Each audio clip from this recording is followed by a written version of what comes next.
Yes sir, good morning. Yes sir, I hope GST goods and services tax आपको समझ में आ रहा है and you are not getting bored बेटा। हाँ है ना भाई?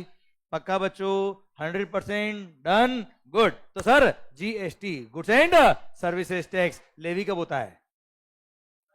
लेवी कब होता है? Supply. What is the taxable event under GST? The term GST, the term supply under GST is defined under section number 7. The term supply under GST is defined under section number 7. आइए मस्त होके पढ़ते हैं, खुश होके पढ़ते हैं section number 7 subsection number 1।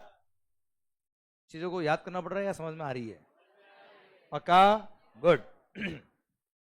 Section number 7 subsection number 1। चलिए, पता है क्या कहता है? सेक्शन नंबर 7 सब सेक्शन 1 बोलता है क्या? सप्लाई मींस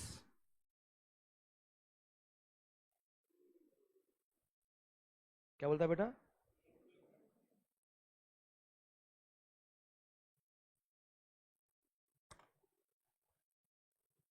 प्लीज सरकार। Supply includes clause number A B C और बी से डबल ए भी है सर, ध्यान दो। Supply includes clause number A double A B सी।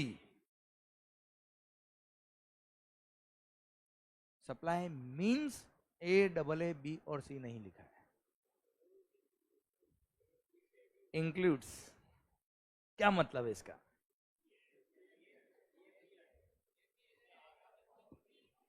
ये भी है या ये ही है? माई लाइफ मीन्स यू, सिर्फ तुम ही हो। My life includes you. समझ रहा है sir? My life includes you मतलब तुम भी हो। हाँ है ना भाई? क्लियर? सो आपको इन चीजों का नॉलेज होना चाहिए बेटा। अगले आदमी ने क्या बोला बेटा आपको? क्लियर? समझे मेरी बात? यहां क्या लिखा है? सप्लाई इंक्लूड्स मतलब तुम भी हो। तुम ही हो नहीं, तुम भी हो। Sir law makers are so smart while drafting the GST law. एक एक चीज का इन्होंने ध्यान रखा है। जितने भी इनके पास्ट एक्सपीरियंस रहे हैं regarding service tax, excise, customs, VAT, हर एक चीज को ध्यान में रखते हुए इन्होंने जीएसटी लॉ को ड्राफ्ट किया है। एंड यू नो सप्लाई का डेफिनेशन ही अपने आप में इतना इंपॉर्टेंट है कि अगर कोई ट्रांजेक्शन सप्लाई की डेफिनेशन से बाहर निकल गया तो लेविबिलिटी से बाहर निकल गया बेटा, तो टैक्स लगेगा ही नहीं बेटा। लेवी नहीं होगा तो लायबिलिटी नहीं आएगी सर, लायबिलिटी नहीं आएगी तो पेमेंट की बात तो आती ही नहीं है। इसलिए सबसे इंपॉर्टेंट क्या है? लेवी। और लेवी कब होता है? सप्लाई पर। इसलिए लॉ मेकर्स ने ध्यान रखते हुए देखा है कि यहां पे मींस मत लिखो, क्या लिखो? इंक्लूड्स। So smart. अच्छा वैसे मैं आपको बता देता हूं, clause number A double A B और सी में सब कुछ कवर हो गया बेटा, कुछ छोड़ा ही नहीं इन्होंने बेटा। फिर भी गलती से भी कोई इंक्लूड्स कोई अगर रह जाता तो चक्कर बढ़ जाएगा बेटा। इसलिए इंक्लूड्स लिखा है। Supply includes clause number A double A B और सी। अच्छा आपने कई सारी डेफिनेशन पढ़ी होगी अब तक बेटा। रिलेटिव्स मींस लिखा होता है, रिलेटिव्स इंक्लूड लिखा होता है? मींस। इंक्लूड्स नहीं लिखा होता है बेटा। That is exhaustive definition, exclusive definition, तुम ही हो। हाँ है ना भाई? क्लियर? समझ मेरी बात? तो law makers are so smart when defining each and every word. वो हर एक चीज का ध्यान रखते हैं और आई होप ये जो मैंने आपको बताया उससे आपको ध्यान रहेगा कि यहाँ पे क्या लिखा है बेटा। हाँ है ना? ये सब देखना बहुत जरूरी है यार। मैं हर एक माइन्यूट चीज का आपको ध्यान रखूंगा सर। ओके आइए सर सेक्शन नंबर 7, जबकि लोग तो ध्यान देते ही नहीं, डायरेक्ट क्लोज नंबर ए से शुरू करते बेटा। आई होप अभी समझ में आया बेटा आपको। Section number 7 subsection number 1 clause number A बोलता है क्या? Supply includes clause A double A B और सी। अच्छा चलो यार एक बात दिल में हो रही, बता दूं क्या मैं आपको यार? चलो यार इतने टाइम से आप पढ़ रहे हो, एक चीज मुझे बताओ, ये क्लोज नंबर है या सब सेक्शन है? क्या है ये? कैसे पता पड़ा आपको? चलो सेक्शन नंबर 7 ये सब सेक्शन 1 है कि क्लोज 1 है? चलो ये बताओ, कैसे पता पड़ता है ये? First bracket. चलो चलो ये बताओ, ये सेक्शन 2 यह लिखा है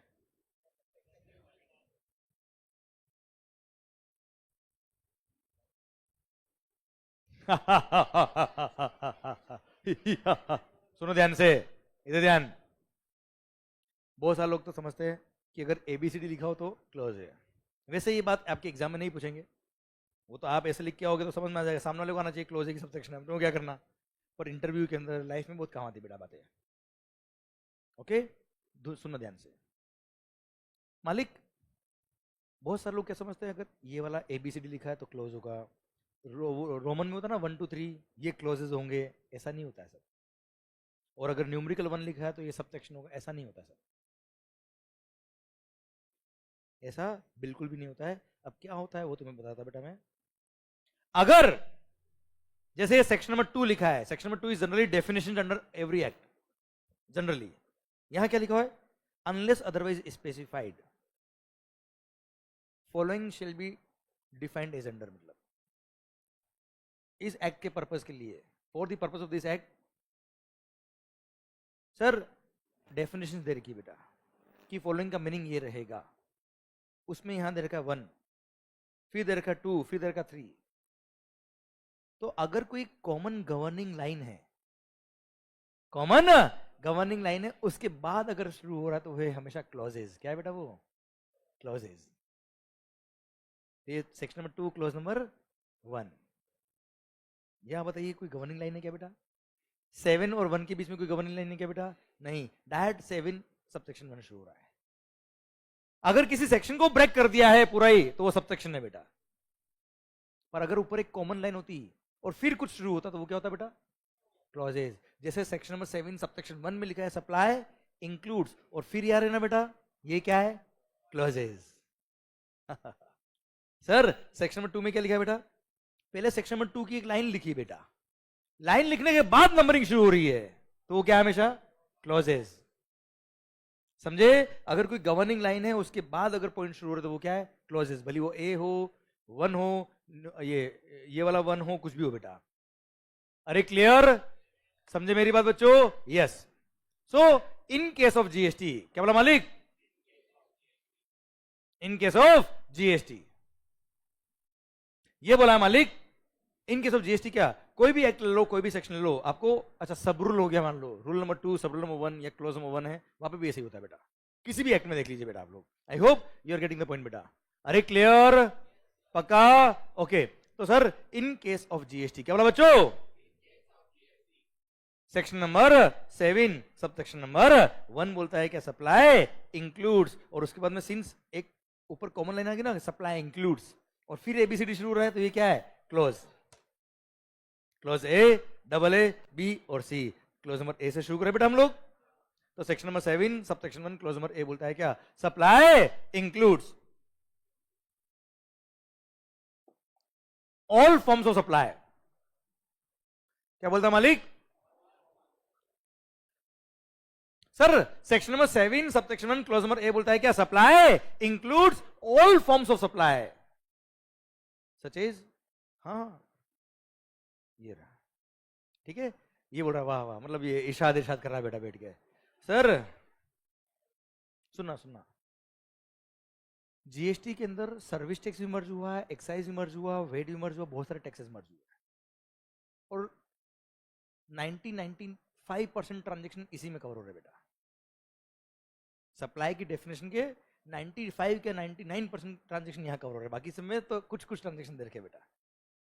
section number 7 sub section 1 close ए बोलता है क्या? Supply includes all forms of supply. सब कुछ भी कर लो, such is sale, exchange, barter, transfer, lease, licence, rental और डिस्पोजल। अभी बोलूंगा मैं, क्लियर? जिस स्पीड से मैंने बोला आपको लग रहा होगा पता नहीं, अभी तक ब्रेक से पहले अच्छा पढ़ा रहा था, अभी क्या हो गया अचानक सर। और इसी स्पीड से आपसे बुलवाऊंगा बेटा मैं। ओके 2 मिनट रुकिए बेटा, और मैं आपको याद भी नहीं करवाऊंगा, ये भी गारंटी मेरी आपसे। ओके सर, सप्लाई एक बार मेरे को पहले एक बार बोलने दो पूरा करके, फिर मैं आपको एक एक वर्ड का ऑपरेशन करके समझाऊंगा बेटा मैं। Supply includes all forms of supply such as, अच्छा पहली बात तो ऑल फॉर्म्स ऑफ सप्लाई, सब सप्लाई में आता है, खत्म बात ही। और आगे भी क्या लिखा? सच एज, सॉरी क्या लिखा मालिक? Such as. मतलब ये भी क्या है बेटा? एग्जाम्पल से क्या क्या और भी हो सकते हैं बेटा। Supply includes all forms of supply, such as sale, exchange, barter, transfer, lease, license, rental, or disposal of what? Goods or service or both, when such supplies are made or agreed to be made by a person for a consideration in the course or furtherance of his business. ठीक है sir, ये याद करके आता तो बोल दिया मैंने आपके सामने बेटा, ऐसे आपको लगेगा मेरे को आता थोड़ा बहुत बेटा, अभी ध्यान दे सर, पॉइंट ये इधर ध्यान। सबसे पहला बात, all forms of supplies are covered under the definition of the term supply, जिसपे जीएसटी लगने वाला है, such as sale। हाँ जी, सेल, सेल, इधर ध्यान, इधर ध्यान। ये बोतल मैंने आपको बेच दी, हाँ है ना भाई, ₹10,000, है ना? हाँ बेटा, सर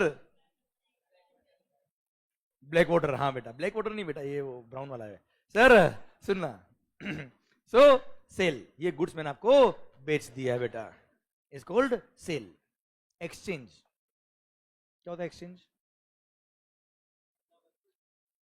अदला बदली। ये तुम बोल के फिर जिस तरह से देखते हो ना बेटा, और तुम्हारा जो पास्ट एक्सपीरियंस रहा है डीटी का बेटा, उसको देखते मेरा दिमाग और खराब हो जाता है बेटा सर। सुनना बात को ध्यान से, मालिक एक्सचेंज, पुराना फोन दो, नया फोन ले जाओ और इतना डिस्काउंट मिल जाएगा आपको बेटा, हाँ है ना भाई, होता है ना? क्लियर? एक्सचेंज, जैसे नया मोबाइल फोन है ₹50,000 का, कोई भी कंपनी का पुराना फोन लेके आइए, एक्सचेंज कराइए और ₹40,000 में नया फोन ले जाइए बेटा, हाँ है ना भाई, that is also exchange. Barter, sir pure exchange is called barter. मैंने आपको इनडायरेक्ट टैक्स पढ़ाया है, बदले में आपने मुझे डायरेक्ट टैक्स पढ़ाया है, दोनों बर्बाद बेटा sir. Sir barter, pure exchange is called barter. समझ मेरी बात? ये सब सप्लाई के स्कोप में आता है बेटा। Supply includes all forms of supply such as sale. Sale को विजुअलाइज करो बेटा, हाँ है ना बेटा? सर मैंने कोई गुड्स आपको बेच दिया, क्लियर, इज कॉल्ड सप्लाई, हाँ है ना बेटा? Exchange, barter, clear. Sir transfer, मैंने अपने बिजनेस के स्टॉक अपनी दूसरी ब्रांच पे ट्रांसफर कर दिए या अपने किसी एचओ को ट्रांसफर कर दिए बेटा, है ना? ट्रांसफर, स्टॉक ट्रांसफर सप्लाई के स्कोप में आता है बेटा, क्लियर। सर फिर लीज, फाइनेंस लीज हो या ऑपरेटिंग लीज हो बेटा, यस या नो? सर लाइसेंस, कोई सॉफ्टवेयर मैंने आपको यूज करने के लिए लाइसेंस दिया बेटा, license to use the software, yes या नो? सर फिर रेंटल, ये क्लासरूम मैंने रेंट पे लिया, कोई मशीन आपने रेंट पे ली बेटा, इसको रेंटल।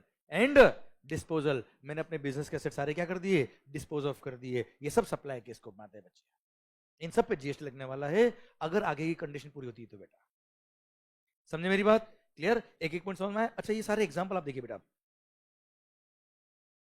ये मैंने आपको बुक दे रखा बेटा, अब जो भी मैंने एग्जाम, आपको लिखने की जरूरत नहीं है यार, ये लीजिए, सेल, एक्सचेंज, ट्रांसफर, बार्टर, सबके एग्जाम्पल ये रहे, हाँ है ना बच्चों?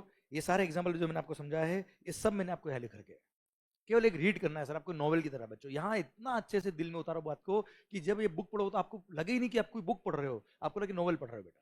और मेरी गारंटी है सर, आपने अगर इफेक्टिव लिसनिंग यहां कर ली, मैंने बोला है आपको sir, reading is from eyes, learning is from, या विजन इज फ्रॉम माइंड, समझे? आप लर्न करके जाओ, लर्न मतलब याद नहीं करना है, रटना नहीं है बच्चों, विजन बना के जाओ।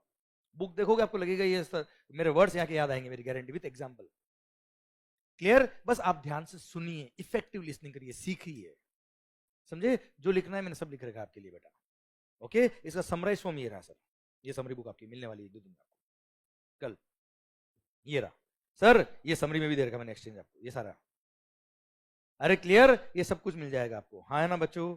समझे मेरी बात? ध्यान पूरा मेरी तरफ रखिए आप। Sir supply includes all forms of supply such as sale, exchange, barter, transfer, lease, licence, rental और डिस्पोजल ऑफ व्हाट?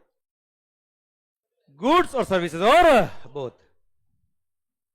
भले गुड्स हो या सर्विसेज हो या दोनों का कॉम्बिनेशन बेटा। When such supplies are made और when such supplies are made or agreed to be made, मतलब या तो सप्लाई कर दिया या सप्लाई करने के लिए एग्री कर लिया।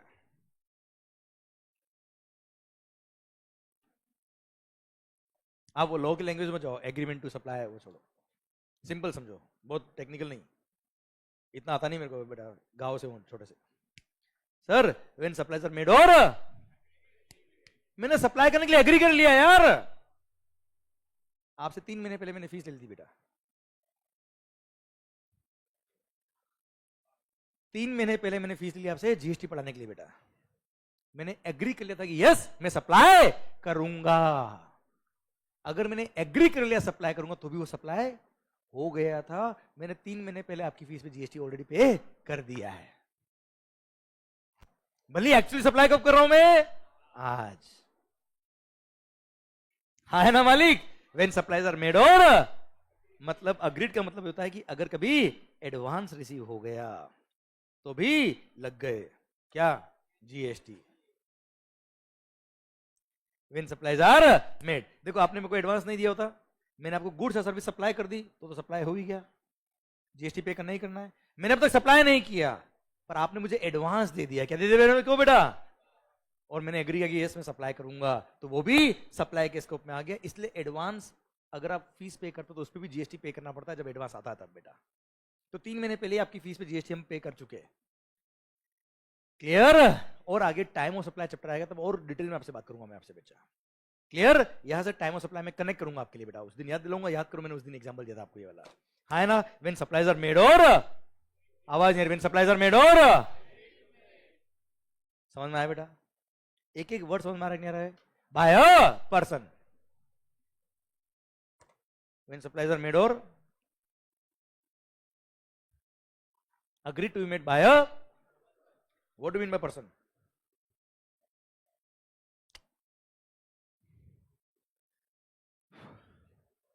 Sir, person includes, हाँ person means नहीं है, person includes individual, HUF, partnership firm, AOP, BOI, society, cooperative society, body corporate, sir artificial juridical person, central government, state government, union territory, local authority, सब कुछ are covered under the scope of the term, इसलिए सब पे GST लगता है। अरे हाँ है ना भाई, सोचिए अब इसको भी अगर गवर्नमेंट ने पर्सन की डेफिनेशन से कोई ढंग से नहीं ड्राफ्ट करी होती और इसमें पर्सन के स्कोप से अगर कोई बाहर निकल जाता तो वो जीवन में कुछ भी करे जीएसटी नहीं लगता। इसलिए हर एक टर्म बहुत शिद्दत से डिफाइन करी हुई बेटा, हर एक पर्सन कवर किया है इसके अंदर, कोई छोड़ा नहीं बेटा इन्होंने। हाँ कोई एक्सेप्शन होता तो मैं आपको बताता भी, इसमें सब कुछ कवर है तो आपको याद करने की जरूरत नहीं बेटा, सब कवर है सर, कुछ याद नहीं करना बेटा। हाँ है ना मालिक, clear. By person for a, आवाज नहीं, for a, very very important बेटा, वेरी इंपॉर्टेंट बेटा। सप्लाई शुड बी फॉर अ, आवाज नहीं मालिक, supply should be for a, what do mean by consideration, something in return, Kwid pro क्यो, मैंने तेरे लिए किया तूने मेरे लिए क्या किया। अगर तुम ऐसा किसी को बोलते हो मतलब प्यार नहीं, वो सौदा है ना, समझे मेरी बात बच्चों। सर और जीएसटी लग जाएगा बच्चे यहाँ पे डिपेंड्स सर, समझे okay okay okay sir, it should be for अ, अब मेरे को इस पे डिस्कशन करना है, 10 मिनट 15 मिनट 20 मिनट लगेंगे मेरे को, पर एक वर्ड पे डिस्कशन करूंगा मैं, ओके प्लीज सर, आपका माइंड के तार पूरे हिला दूंगा बेटा मैं, उस लेवल से डिस्कशन करना मेरे को, ओके, ताकि लाइफ में कोई भी क्वेश्चन आ जाए आंसर अपने आप आपका आएगा, मेरी गारंटी सर आपसे। क्वेश्चन तो बहुत छोटी बात है sir. Sir supply should be for a, मतलब it should be for a consideration, quid pro quo, कुछ पाने के लिए कुछ किया, मतलब वो क्या है, सप्लाई। योर इंटेंशन, मेरे एक एक वर्ड को सुनना बेटा ध्यान से, क्योंकि मैं आ रहा हूं आपके क्वेश्चन को लेके बेटा। क्वेश्चन मतलब सर अभी एग्जांपल बनेंगे, आंसर आप देंगे बेटा, मैं पहले बेस क्लियर कर रहा हूं बेटा। सर कंसिडरेशन मतलब something in return, your intent should be to earn the consideration, क्या बोला sir, your intent should be to earn the consideration, तो सप्लाई होगा वरना सप्लाई नहीं होगा। आपने सप्लाई क्यों किया, for a consideration. Please sir है ना, मैं कोई बात को अगर 5-6 बार रिपीट करता हूं ना सर, तो ये मत समझना क्या पका रहा है, क्योंकि अगला क्वेश्चन आ रहा है ना, उसमें उस पॉइंट जब तक दिल में नहीं उतरेगा आंसर नहीं आएगा। क्लियर? तो सरकार supply should be for a consideration के लिए अगर आपने काम किया तो सप्लाई होगा, वरना सप्लाई। चलिए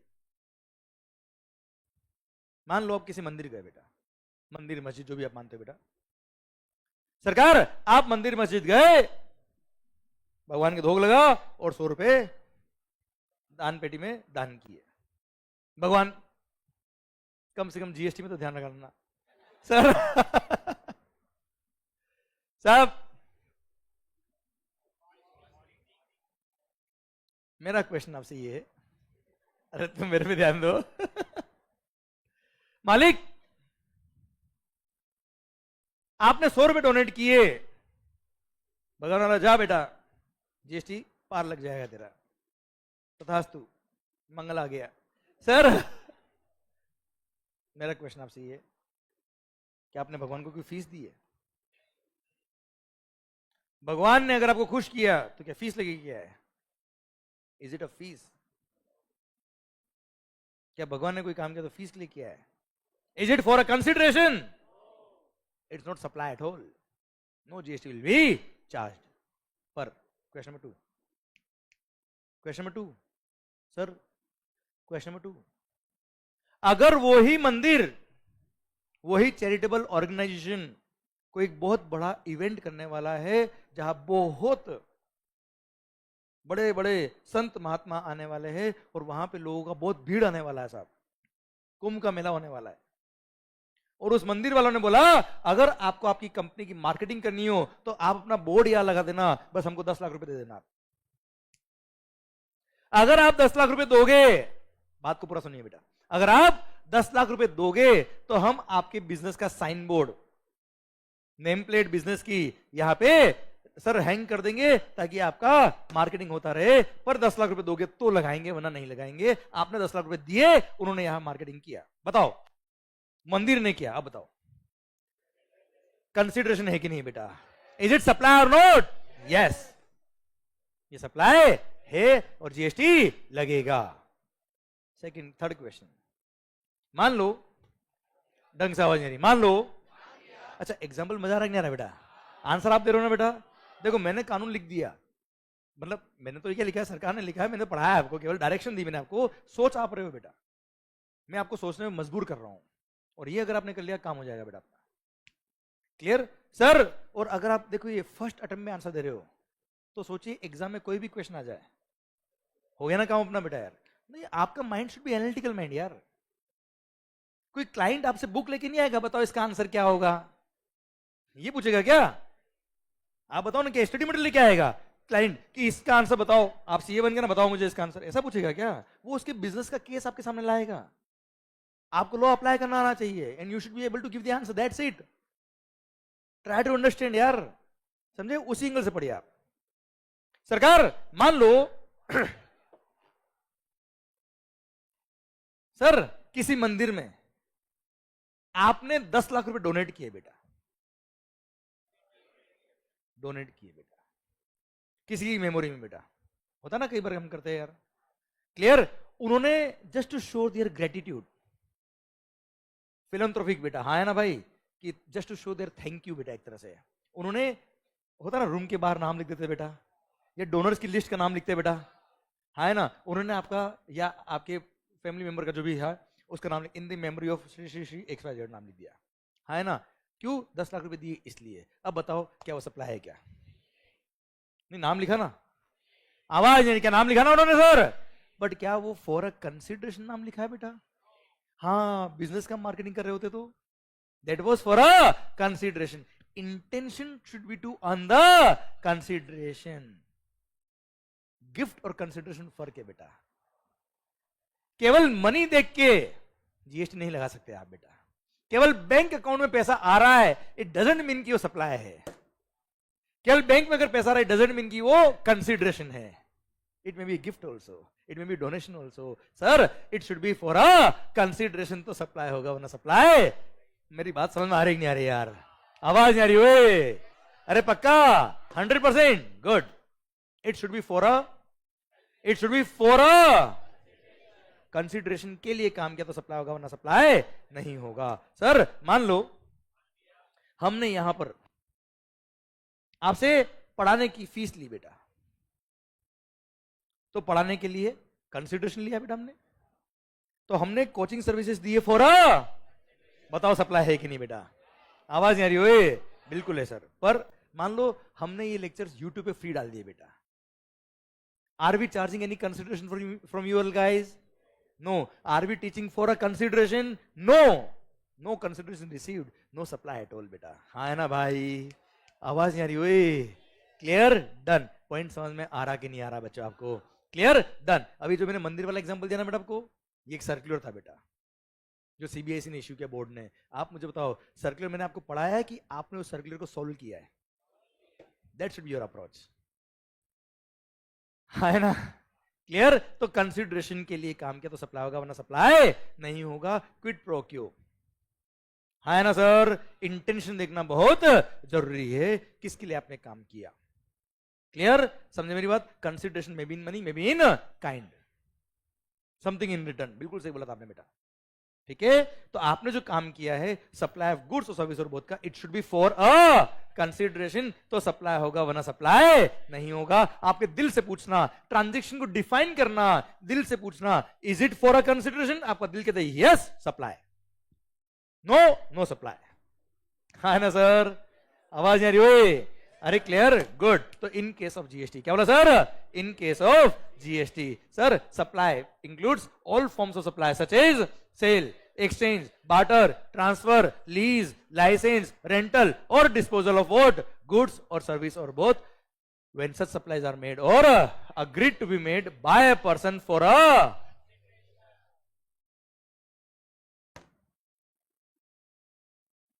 तो एक क्वेश्चन मेरा और है आपसे यार, मान लो आपके घर पे कोई पेंटिंग हैंग करी हुई पुरानी बेटा, दादाजी की टाइम की। अब पुरानी पेंटिंग है बेटा, आपको लगा कि अब पैसे की जरूरत है बेटा, आपने उस पेंटिंग को बेच दिया, ₹1 लाख आए। घर की पेंटिंग बोल रहा हूं, बिजनेस की पेंटिंग नहीं बोल रहा बेटा। Is it supply? क्यों? गुड्स बेचा है for a consideration.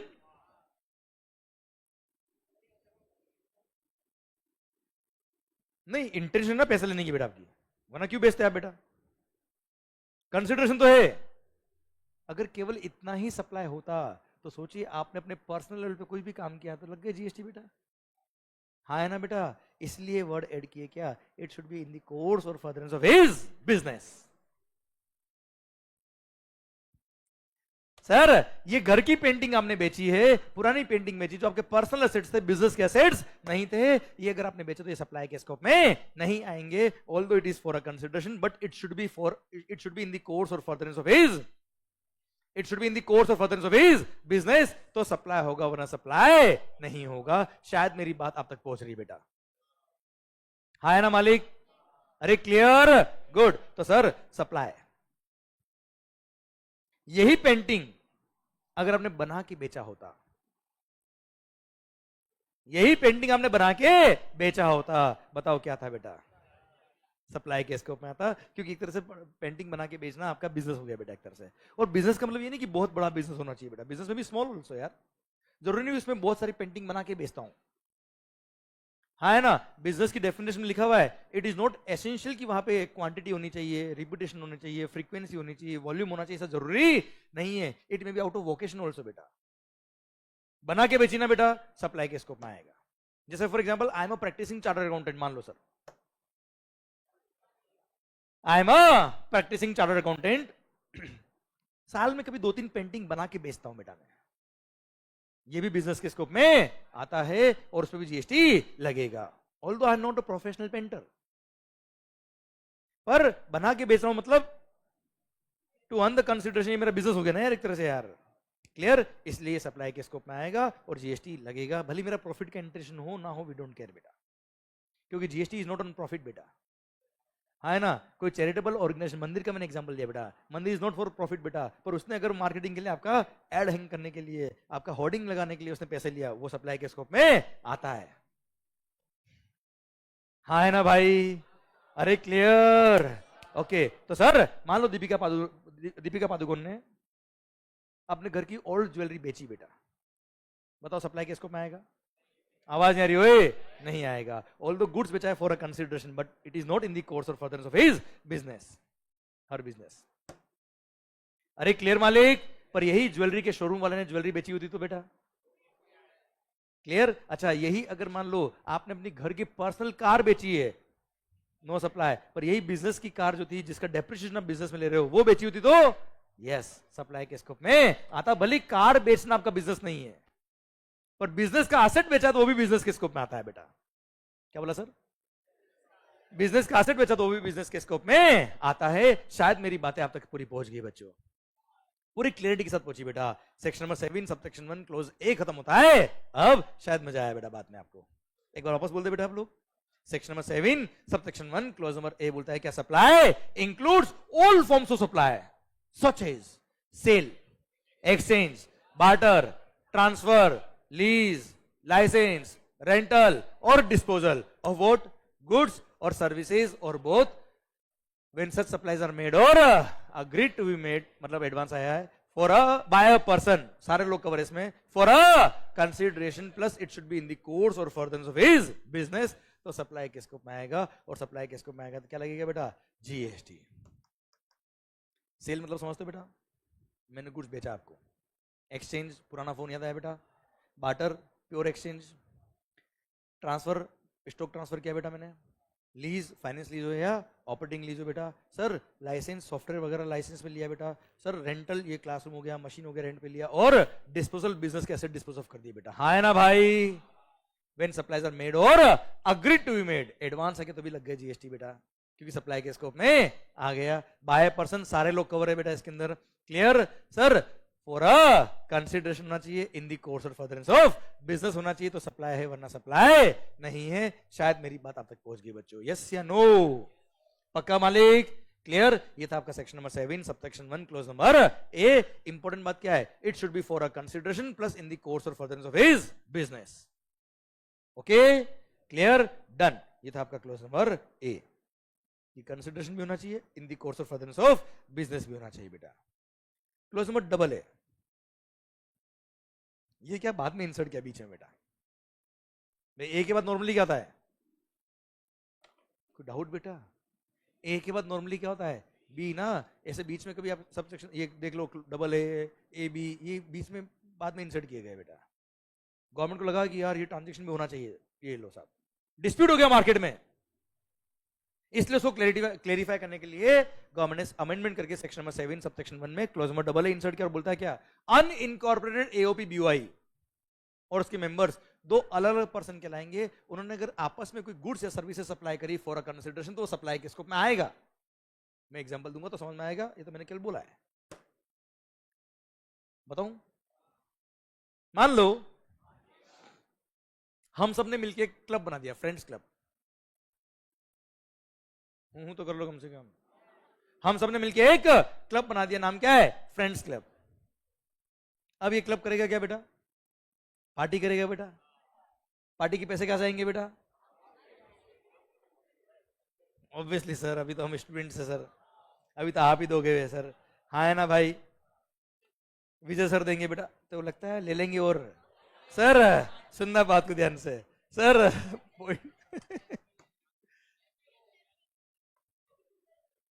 DK sir बेटा, हाँ वो फिर भी विलाय कर सकते हैं सर। अभिषेक सर बेटा अपने का क्लब तोड़ देंगे बेटा सर। सर सुनना बात ध्यान से सर, सुनना वो भाई मालिक, हाँ क्लब बना दिया सर हमने। अब सर एवरी मंथ हमने डिसाइड किया कि हम सब मिलेंगे, पार्टी शार्टी करेंगे, माहौल बनाएंगे, जीएसटी के जो भी अपडेट होंगे वो सब अपडेट भी कर लेंगे, और सर जो डिस्कशन करना हो कर भी लेंगे, और सबका एक मीटिंग भी हो जाएगा और मिलना जुलना हो जाएगा और मजा आ जाएगा जीवन में सर। अब हमने डिसाइड किया कि सर एवरी मंथ मिलेंगे, पार्टी वार्टी करेंगे, डिनर करेंगे, पैसे कैसे आएंगे? सब लोग कॉन्ट्री करेंगे। क्या करेंगे बेटा? सब लोग कॉन्ट्री करेंगे। हाँ है ना? That country is called membership fee. और क्या है? That country is called membership fee. अच्छा, आप मेंबरशिप फी क्यों पे कर रहे हो? क्योंकि क्लब आपको सर्विसेज दे रहा है ना, तो ये भी सप्लाई ऑफ सर्विस के स्कोप में आएगा। और अगर यही क्लब ने गुड्स बेचे होते, क्या बेचे होते बेटा, तो सप्लाई ऑफ गुड्स के स्कोप में आता बेटा। अरे है ना। अच्छा, अब मान लो हमने क्लब तो बना लिया, अब हर महीने ये काम करेगा कौन, सबको बुलाना, मैसेज करना, वेन्यू डिसाइड करना, पार्टी ऑर्गेनाइज करना, ये काम करेगा कौन साहब। तो हमने क्या किया, 2 मेंबर्स ऐसे थे जो इन्होंने बोला कि सर ये काम हम कर लेंगे, बस महीने के 10,000 रुपए चार्ज करेंगे हम। भाई अपना टाइम डिवोट करेंगे ना उस काम के लिए यार, समझे मेरी बात। सर तो 10,000 रुपए, these 2 people are providing services to club बेटा। भले वो मेंबर है तो members are providing services to club. अच्छा, क्लब में जब पार्टी होती है तो गुड्स भी काम आता है कुछ, वो गुड्स आप बेचने वाले हो क्लब को बेटा, भले आप मेंबर हो, but you are supplying the goods to club for a consideration बेटा, it is supply of goods. यहां है ना भाई, तो मेंबर क्लब को सप्लाई करे या क्लब मेंबर्स को सप्लाई करे, भले गुड्स हो या सर्विसेज हो, if it is for a consideration तो वो सप्लाई के स्कोप में आएगा। हाँ है ना भाई। अब सुनना बेटा, कोई टफ पॉइंट था क्या बच्चा? एक्चुअली अब आप बोलेंगे यार इसको इंसर्ट ही किया, थोड़ा बैकग्राउंड सुनना बेटा। मालिक क्या हुआ, जब हम लोगों ने क्लब बनाया, इसका कोई इनकॉर्पोरेशन नहीं कराया, अनइनकॉर्पोरेटेड एओपी हुआ बेटा ये। तो हम लोगों ने क्या बोला कि हम लोग जो कॉन्ट्री कर रहे हैं किसके लिए कर रहे हैं, हमारे लिए तो कर रहे हैं। तो क्लब जो सर्विस दे रहा है किसको दे रहा है, हमको दे रहा है। क्लब कौन है, हम ही तो है। तो खुद ही खुद को हम सर्विस दे रहे हैं, खुद ही खुद को कंसिडरेशन दे रहे, we are the self person. तो हम तो 2 अलग अलग पर्सन है ही नहीं। जब 2 अलग अलग पर्सन है ही नहीं तो आप जीएसटी लगा ही क्यों रहे हो साहब। तो गवर्नमेंट ने क्लेरिफाई करके बोला दिमाग खराब मत कर। क्या बोला, दिमाग क्या बोला गवर्नमेंट ने, दिमाग खराब मत कर, ये सप्लाई है। हाँ है ना। हाँ क्या पड़ेगा, अरे एक रेप्टा पड़ेगा, जीएसटी लगेगा। और बोल दिया क्या कि sir unincorporated AOP not withstanding anything content in any act, किसी भी कानून में कुछ भी लिखा हो वी डोंट केयर, किसी भी जजमेंट में कुछ भी लिखा हो वी डोंट केयर। अनइनकॉर्पोरेटेड एओपीबीवाई और उसके मेंबर्स 2 अलग अलग पर्सन कहलाएंगे, 2 सेपरेट पर्सन कहलाएंगे। और इन्होंने अगर आपस में कोई ट्रांजेक्शन किया है, सप्लाई ऑफ गुड्स का है, सप्लाई ऑफ सर्विस का, तो वो सप्लाई के स्कोप में आएगा। दैट्स इट, समझे मेरी बात। भले पेमेंट जो रहा है वो कंसिडरेशन जो आप दे रहे हो वो कैश में दे रहे हो, डेफर्ड पेमेंट में दे रहे हो, या एनी अदर वैल्यूएबल कंसिडरेशन दे रहे हो, उससे कोई फर्क नहीं पड़ता, पर वो सप्लाई के स्कोप में आएगा if it is for a consideration बेटा। बोलो यस सर। अच्छा, क्लब के एक मेंबर ने क्लब के दूसरे मेंबर को सर्विसेज दी है बेटा, या क्लब के एक मेंबर ने दूसरे मेंबर को गुड सप्लाई किया बेटा, तो 2 मेंबर अगर आपस में गुड्स बेच रहे बेटा एक दूसरे को फॉर अ कंसिडरेशन, वो भी सप्लाई के स्कोप में आएगा। क्या गलत है इसमें, हाँ ना भाई। तो जस्ट ये क्लेरिफाई करने के लिए, डिस्प्यूट्स को खत्म करने के लिए क्लोज नंबर डबल इंसर्ट किया। आई hope you got the entire point बेटा, यस या नो, पक्का। अच्छा ए बच्चे, मान लो अब हमारे क्लब ने सर इतनी पार्टी कर ली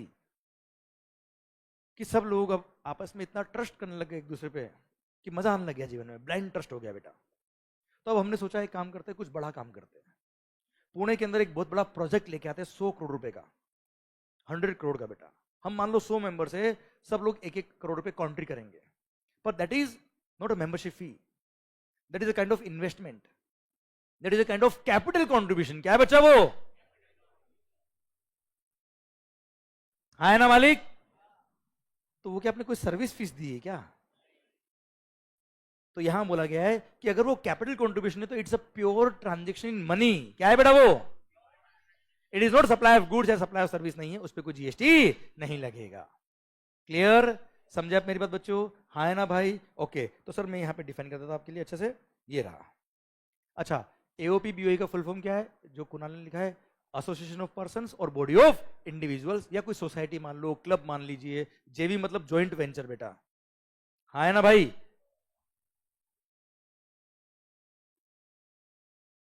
ओके बच्चे, सर सुनना ओके सरकार सुनना बात को ध्यान से,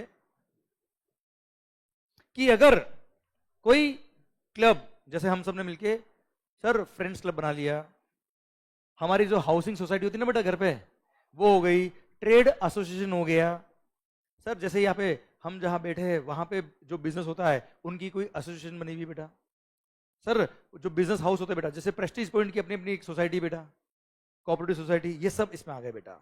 इन्होंने मेंबर्स को सर्विसेज दी है और मेंबर से कंट्रीब्यूशन लिया है। क्या लिया बेटा इन्होंने? आज भाई आप समझो सोसाइटी मान लो कोई, आपकी घर की सोसाइटी देखना बेटा आप लोग, या यहां पर प्रेस्टीज पॉइंट की सोसाइटी, जिस सोसाइटी में आप रहते हो, जहां पे आप बिजनेस करते हो, वहां देखना। सर आप शॉपिंग मॉल में भी जाते होंगे बेटा, मॉल में तो मॉल की भी एक सोसाइटी बनी होती है बेटा, बाहर सिक्योरिटी गार्ड होता है ना बेटा, दिन दिन रात सफाई भी होती है बेटा पूरे मॉल में बेटा। ये कौन कराता है? कोई दुकान वाला कराता है क्या? मॉल वाले कराते हैं। मॉल वाले कौन है? सारे दुकान वालों ने मिलकर अपनी सोसाइटी बना रखी बेटा, वो सब मिलके कॉन्ट्री करते हैं, तब जाके सोसाइटी सिक्योरिटी वाले को अपॉइंट करती है, हाउस कीपिंग वालों को अपॉइंट करती है बेटा, हाँ है ना। तो सर एक तरह से society is providing services to members, की क्लीनिंग हम करा देंगे, सिक्योरिटी हम करवा देंगे, लिफ्ट मेंटेनेंस हम करवा देंगे साहब, हाँ है ना। उसके लिए जो हम कॉन्ट्रीब्यूशन देते हैं उसको बोलते हैं कैश कॉल। क्या बोलते हैं बेटा उसको हम? ये टेक्निकल, अब देखो मैंने आपको अपनी लैंग्वेज में समझा दिया बच्चा, पर जो टेक्निकल वर्ड होते हैं वो भी आपको समझ में होंगे बेटा। कई बार एग्जाम में टेक्निकल वर्ड आ गए तो इसलिए वो टेक्निकल वर्ड, लैंग्वेज याद नहीं करनी है, वर्ड तो समझना पड़ेगा ना बच्चे। सर जो कंट्रीब्यूशन मेंबर देते हैं क्लब को उसको बोलते हैं क्या? Cash call. क्या बोलते हैं बच्चे? Cash call. अरे क्लियर? अब वो कैश कॉल अगर रेवेन्यू इन नेचर है बेटा, क्या है मालिक? रेवेन्यू मतलब खर्चा, एक तरह से इनकम है, तो उस पर जीएसटी लगेगा, सप्लाई के स्कोप में आएगा। जैसे मेंबरशिप फी हो गया, क्या हो गया बेटा? जैसे मेंबरशिप फी। पर अगर वो कैश कॉल कैपिटल कंट्रीब्यूशन है, जो मैंने एग्जांपल दिया कि हम सब मिलके 1-1 करोड़ रुपए इन्वेस्ट करेंगे बेटा, 1 CR इन्वेस्ट करेंगे बेटा, हाँ है ना भाई। तो ऐसे केस में वो क्या है? कैपिटल कंट्रीब्यूशन है, वो रिफंडेबल अमाउंट है, वो कोई मेंबरशिप फी नहीं है बच्चों। तो ऐसे केस में वो क्या कहलाएगा? Sir pure transaction in money कहलाएगा। आपने जैसे बैंक में एफडी कराई, बैंक में एफडी कराई, तो क्या आपने कोई सर्विस फीस दिया है क्या? वो पैसा तो आपका ही ना यार, that is called pure transaction in money. आपने किसी को लोन दिया, 1 करोड़ रुपए उधार दिए आपने, तो क्या सर्विस फीस दी क्या किसी को? That is called pure transaction in money, money दिया एक तरह से। तो वही आपने मनी कंट्रीब्यूट किया है, ये कोई फीस नहीं है, ये एक तरह से इन्वेस्टमेंट है आपका, इसलिए ये सप्लाई के स्कोप में नहीं आता। It is not a consideration eight all बेटा। पर जो रेवेन्यू नेचर वाला होता है, जो मेंबरशिप फी होता है, एग्जांपल लिख देता है यहाँ पे मैं, वैसे मैंने बुक में लिखा है आपके लिए,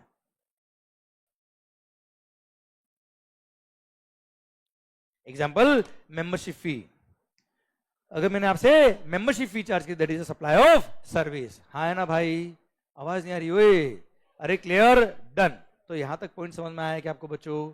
क्लियर? तो इन case of unincorporated AOP BOI, club, society, joint ventures, sir इन्होंने मेंबरशिप फी लिया तो सप्लाई ऑफ सर्विस के स्कोप में आएगा। गुड्स बेचा तो सप्लाई ऑफ गुड्स के स्कोप में आएगा। मेंबर ने क्लब को सर्विस दी है, मेंबर ने क्लब को गुड्स बेचा तो सप्लाई ऑफ गुड्स या सप्लाई ऑफ सर्विस के स्कोप में आएगा। कुल मिला के दोनों को 2 सेपरेट पर्सन मानना है। क्या मानना है बच्चा आपको?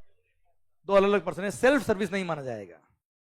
अच्छा, घर पे जैसे मैं आपको जीएसटी पढ़ाया है, बुक बनाने से पहले अमेंडमेंट में सारे पढ़ता हूं बेटा, उसके बाद समझ के फिर बुक में इनकॉर्पोरेट करता हूं। तो मैंने खुद ने खुद को पढ़ाया, अमेंडमेंट बहुत भारी था बेटा, जबरदस्त अमेंडमेंट है यार, बहुत भारी, मजा आ गया, लो 10,000 रुपए जीएसटी जमा कराओ, ऐसा है क्या? खुद ने खुद को पढ़ाई, जैसे सप्लाई सर्विस क्या? पर क्लब ने सोसाइटी को सर्विस, क्लब ने मेंबर को सर्विस दी तो सर्विस है बेटा, सप्लाई है, ये कहना चाह रहा, वो सेल्फ सर्विस नहीं है सर। क्लियर? क्लब और मेंबर 2 अलग अलग पर्सन कहलाएंगे। कोई खास बात? चलिए, तो सर ये था आपका section number 7, sub section 1 clause number AA। कोई खास बात? कोई खास बात? ओके सर, जय भाई, जय चिराग, जय छग, समझ में आया बेटा आपको? अरे क्लियर? ठीक। तो इन केस ऑफ जीएसटी क्या बोला sir? In case of GST supply, supply, जय जानवी, समझ में आ रहा बेटा आपको? अभी क्लियर? ओके। तो इन केस ऑफ जीएसटी क्या बोला मालिक? इन केस ऑफ जीएसटी कोई भी ट्रांजैक्शन पे जीएसटी लगेगा अगर वो सप्लाई के स्कोप में आता है तो। और सप्लाई के स्कोप में क्या आता है? वो सेक्शन नंबर 7 ने डिफाइन किया। सेक्शन नंबर 7 सबसेक्शन 1 हम पढ़ रहे हैं, वो बोलता है कि supply includes, supply includes, clause number A बोलता है क्या? ऑल फॉर्म्स ऑफ सप्लाई, हाँ है ना भाई। It should be for a consideration plus in the course or furtherance of his business. अरे क्लियर? समझे मेरी बात? सेकंड, क्लोज नंबर AA बोलता है कि अगर किसी भी सोसाइटी या क्लब ने अपने मेंबर से कोई फीस लिया है या मेंबर ने क्लब से फीस लिया तो वो सप्लाई के स्कोप में आएगा। दोनों को 2 सेपरेट पर्सन मानने का है बेटा। Yes and no? Okay. Clause number B, clause number B। अच्छा, क्लोज नंबर AA तो बीच में इंसर्ट किया गया बेटा। क्लोज नंबर AA को एक बार हटाइए बेटा। क्लोज नंबर A क्या था बेटा? वापस बोलना बेटा। सप्लाई शुड बी फॉर अ, आवाज नहीं, supply should be for a consideration plus in the course or furtherance of his business, तो सप्लाई होगा, वरना सप्लाई नहीं होगा। कंसिडरेशन भी होना चाहिए प्लस बिजनेस के लिए भी होना चाहिए बेटा। पर अगर आपने सर्विसेज इंपोर्ट करी, क्या इंपोर्ट करी बच्चा आपने? पर अगर आपने सर्विसेज इंपोर्ट करी फॉर अ कंसिडरेशन, वो भी सप्लाई के स्कोप में आएगा, भले वो इन the course or furtherance of business हो या ना हो, बिजनेस के लिए हो या ना हो। अगर आपने सर्विसेज इंपोर्ट करी है, क्या इंपोर्ट करी बच्चे आपने, तो सप्लाई के स्कोप में आएगा, और सप्लाई के स्कोप में आएगा तो क्या लग जाएगा, GST, but it should be for a consideration. Import of services, import of goods पे तो एनीवेज क्या लगता है बेटा, कस्टम्स, और कस्टम के साथ में क्या लग जाएगा, आईजीएसटी। वो मेरा पॉइंट अभी है ही नहीं बेटा, वैसे भी कस्टम के साथ में लगता है बेटा वो। यहां पे हम पढ़ रहे क्या, सर्विसेज का पॉइंट, सर्विस के लिए क्या बोला, इंपोर्ट ऑफ सर्विसेज फॉर अ, भले वो बिजनेस के लिए हो या ना हो, सप्लाई के स्कोप में आएगा। एग्जांपल दो बेटा मैं, देख क्लोज नंबर ए बोलता है क्या, supply should be for a consideration plus in the course or furtherance of business. Clause number B क्या बोलता है, कोई बात नहीं, बिजनेस के लिए हो या ना हो, अगर आपने सर्विसेज इंपोर्ट करी फॉर अ कंसिडरेशन तो सप्लाई के स्कोप में आएगा। एग्जांपल दूं मैं आपको बेटा, netflix.com, मालिक मान लो, अच्छा से नहीं मान रहे, मान लो, गुड सर, क्या नाम, कृष्णा, करेक्ट सर। मान लो कृष्णा भाई, आपने आउट ऑफ इंडिया की किसी वेबसाइट से कोई वीडियो सब्सक्राइब किया बेटा, और खास बात पेड सब्सक्रिप्शन था बेटा, फ्री वाले नहीं बेटा। सर नेटफ्लिक्स तुम्हारी सोच को एक डायरेक्शन दो बेटा। सर अब आउट ऑफ इंडिया की किसी वेबसाइट से आपने वीडियो सब्सक्राइब किए बच्चे, हाँ है ना भाई, इंपोर्ट ऑफ सर्विसेज फॉर अ, क्या बिजनेस के लिए था बेटा, सर भले बिजनेस के लिए हो या ना हो, वो सप्लाई के स्कोप में आएगा, और सप्लाई के स्कोप में आएगा मतलब क्या लगेगा, जीएसटी। अरे क्लियर, समझे मेरी बात, 100% डन। तो इन केस ऑफ जीएसटी क्या बोला sir, in case of GST अगर आपने कोई सर्विसेज इंपोर्ट करी फॉर अ, गूगल पे आपने सर्च किया, फ्री सर्च था बेटा, कुछ फीस लिया उसने बेटा, नो सप्लाई, नो जीएसटी, हाँ है ना भाई। अगर आपने फ्री वीडियो देखे बेटा, चलो कोई कंसिडरेशन दिया बेटा आपने, समझे मेरी बात, कुछ नहीं दिया, import of services but no consideration, no supply at all. सोचे ना, आप खुद देखिए ना यार, आप अपने ट्रांजेक्शन जो आप कर रहे हो खुद, वहां से देखो ना यार, आप डिफाइन करके, सर क्या आपने कोई जीएसटी पे किया, नहीं, पर नेटफ्लिक्स का आप सब्सक्रिप्शन लेंगे, देखना उसमें जीएसटी होता है बेटा, समझे मेरी बात। और हाँ सर, अगर आपने कोई सर्विसेज इंपोर्ट करी फॉर अ कंसिडरेशन, भले वो बिजनेस के लिए हो या ना हो, वो सप्लाई के स्कोप में आएगा, और सप्लाई के स्कोप में आएगा तो क्या लगेगा बेटा, जीएसटी। अब ये मत पूछना कि कौन जीएसटी पे करेगा, आगे जाके बात करेंगे बेटा, हाँ है ना। यहाँ पे अगेन जो सर्विसेज इंपोर्ट करा वो अगर एंड कंज्यूमर है, कौन है बेटा, अगर तो नेटफ्लिक्स को इंडिया में आके रजिस्ट्रेशन कराना पड़ेगा, उसी को टैक्स पे करना, उसी को पे करना, और उसी को पे करना है बेटा, FCM, forward charge. Netflix is supplier of service ना बेटा, है उसी को टैक्स पे करना बच्चा, हाँ है ना भाई। पर ये प्रोविजन आगे आएंगे तब बात करेंगे हम लोग बेटा। यहां तक क्लियर है क्या आपको, आवाज आ रही है, क्लियर, डन। तो इंपोर्ट ऑफ सर्विसेज क्या बोला मालिक, import of services for a consideration whether or not in the course or furtherance of business is supply, और सप्लाई है तो जीएसटी लगेगा। क्लियर मालिक, पक्का, डन। फ्री सर्विसेज पे जीएसटी नहीं लगता है, क्लियर, डन। सर वापस देखना, क्लोज नंबर ए क्या बोलता है बेटा, कंसिडरेशन भी होना चाहिए प्लस बिजनेस के लिए भी होना चाहिए बेटा। क्लोज नंबर बी क्या बोलता है, कोई बात नहीं, बिजनेस के लिए हो या ना हो, it should be for a consideration. Clause number C पता है क्या बोलता है, कोई बात नहीं, अगर कंसिडरेशन नहीं भी है तो भी सप्लाई होगा, अगर वो ट्रांजेक्शन क्लोज नंबर सी में कवर होता है। और क्लोज नंबर सी बोलता है क्या, रेफर करो schedule number 1। Clause number A क्या था वापस बोलना, consideration plus business. Clause number B कोई बात नहीं, बिजनेस हो या नहीं हो, import of services for a, और क्लोज नंबर सी क्या बोलता है, कोई बात नहीं, अगर कंसिडरेशन नहीं भी है वो भी सप्लाई होगा, अगर वो ट्रांजेक्शन कहां कवर है, शेड्यूल नंबर 1 में। अब क्या पढ़ेंगे हम, शेड्यूल 1 में 4 पैराग्राफ दे रखे बेटा, 4 पॉइंट, 4 पैराग्राफ समझ लो सर आप, क्लियर। और वहां लिखा है क्या, ये 4 पैराज में जो भी ट्रांजेक्शन्स कवर है वो सप्लाई के स्कोप में आएंगे, although it is without consideration. यहां तक बात समझ में आ रही है क्या आपको? अब हम क्या पढ़ेंगे बेटा, स्केड्यूल नंबर 1, पैरा नंबर 1, यहां तक बात समझिए क्या, क्लियर। अच्छा ऑनलाइन जो बैठे हैं आदित्य कुणाल भाई ध्यान दो इधर, सर ये तो पता नहीं रशिया वशिया पहुंच गया बेटा, ध्यान दो, ध्यान इधर। सरकार मान लो उसे क्या, आप मजे लो पर कंसंट्रेशन लूज मत करो बस। सरकार इन केस ऑफ जीएसटी जितने मजे कराने में करा दूंगा बेटा आपको, पर उसके बियॉन्ड गए तो गड़बड़ हो जाएगी बेटा आपके, ओके सर। अच्छा मैं एग्जांपल वही दूंगा जो रिलेवेंट है आपके लिए, हंसी भी आएगी आपको, मजा भी आएगा और उसकी वजह से याद भी रहेगा बेटा आपको, ठीक है। पर उसको एक्सटेंड कर देना अगर आपने तो आपका कॉन्सेंट्रेशन लूज हो जाएगा बच्चों, ठीक है। चलिए ध्यान देना, सरकार क्या पढ़ रहे हैं अभी हम, स्केड्यूल नंबर 1, जहां पे 4 ट्रांजेक्शंस दिए हुए, 4 पैरा दिए हैं जहां पर सप्लाई होगा although it is without consideration. Para number 1, permanent transfer, क्या बोला मालिक, परमानेंट ट्रांसफर और disposal of the assets of the business where input tax credit has been availed, where ITC has been availed. मैं तुम्हें समझाता हूं, समझ में आएगा वरना नहीं आएगा ऐसे, अभी तो लाइन बोली ही मैंने। परमानेंट ट्रांसफर और disposal of the asset of the business where ITC has been availed is supply although it is without consideration, okay. समझाऊं मैं बेटा, मान लो, गुड, अच्छा एग्जांपल दूं बेटा ताकि लॉजिक समझ में आ जाए आपको कि आखिर ऐसा क्यों लिखा, वो बता दूं मैं आपको क्यों लिखा। अगर समझ में आ गया तो क्या लिखा अपना समझ में आ जाएगा बेटा आपको। चलिए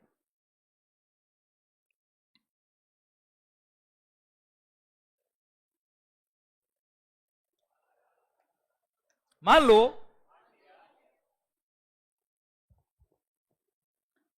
मैंने अपने बिजनेस के लिए कोई लैपटॉप परचेज किया हाँ सर, मैंने अपने बिजनेस के लिए कोई लैपटॉप परचेज किया, it is my business asset. उसके परचेज में मैंने जीएसटी पे किया बेटा, उस जीएसटी का मैंने इनपुट टैक्स क्रेडिट ले लिया, आई अवेल्ड द आईटीसी बेटा।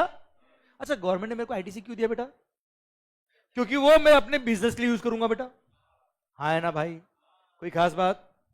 अब मैंने बिजनेस के लिए तो यूज नहीं किया और उसको किसी चैरिटेबल ऑर्गेनाइजेशन को डोनेट कर दिया बेटा, हाँ है ना भाई। अब आप मुझे बताओ, सरकार ने ये विश्वास रख के मेरे को जीएसटी का क्रेडिट दिया था कि वो लैपटॉप को मैं यूज करूंगा फॉर माय बिजनेस पर्पज, हाँ है ना। क्या मैंने अपने बिजनेस के लिए यूज किया बेटा, आवाज नहीं आ रही है, क्या किया मैंने बेटा, डोनेट कर दिया। क्या मेरे को आईटीसी मिलना चाहिए, क्या मेरे को आईटीसी मिलना चाहिए, फ्री मैंने आईटीसी लिया था ना बेटा, इसलिए वो लैपटॉप जो मैं डोनेट करूंगा ये मान लेंगे कि मैंने उसको क्या कर दिया, सप्लाई कर दिया। सप्लाई कर देते क्या मानेंगे उसको, जीएसटी लग जाएगा बेटा। अब वो सेल पे जीएसटी लगेगा तो वो क्रेडिट जो है वो ऑटोमेटिक यूज आ जाएगी ना बेटा यार, वो एक तरह से क्रेडिट ऑटोमेटिक नहीं लोगे बेटा मेरी, भाई 10 लाख का मैंने आईटीसी लिया और 10 लाख का मेरा लायबिलिटी आ गया बेटा, तो एक तरह से नहीं लोगे ना बेटा यार, हाँ है ना भाई। सर वापस सुनना, मैंने क्या किया, 10 लाख का क्रेडिट लिया जो मेरे को नहीं लेना चाहिए था, तो गवर्नमेंट ने क्या किया, जब मैंने लैपटॉप डोनेट किया तो 10 लाख की मेरी लायबिलिटी बढ़ा दी बेटा। ये मान ली कि मेरी सेल हो गई बेटा, और सेल पे अगर लायबिलिटी क्रिएट हो गई तो लायबिलिटी को पे कैसे करते बच्चे, 14 की लायबिलिटी कैसे पे करते, 10 का क्रेडिट यूज करते। तो एक तरह से मेरा क्रेडिट जो डेबिट था वो नेगेटिव हो गया ना, रिवर्स हो गया बेटा, एक तरह से क्रेडिट हो गया बेटा, हाँ है ना भाई।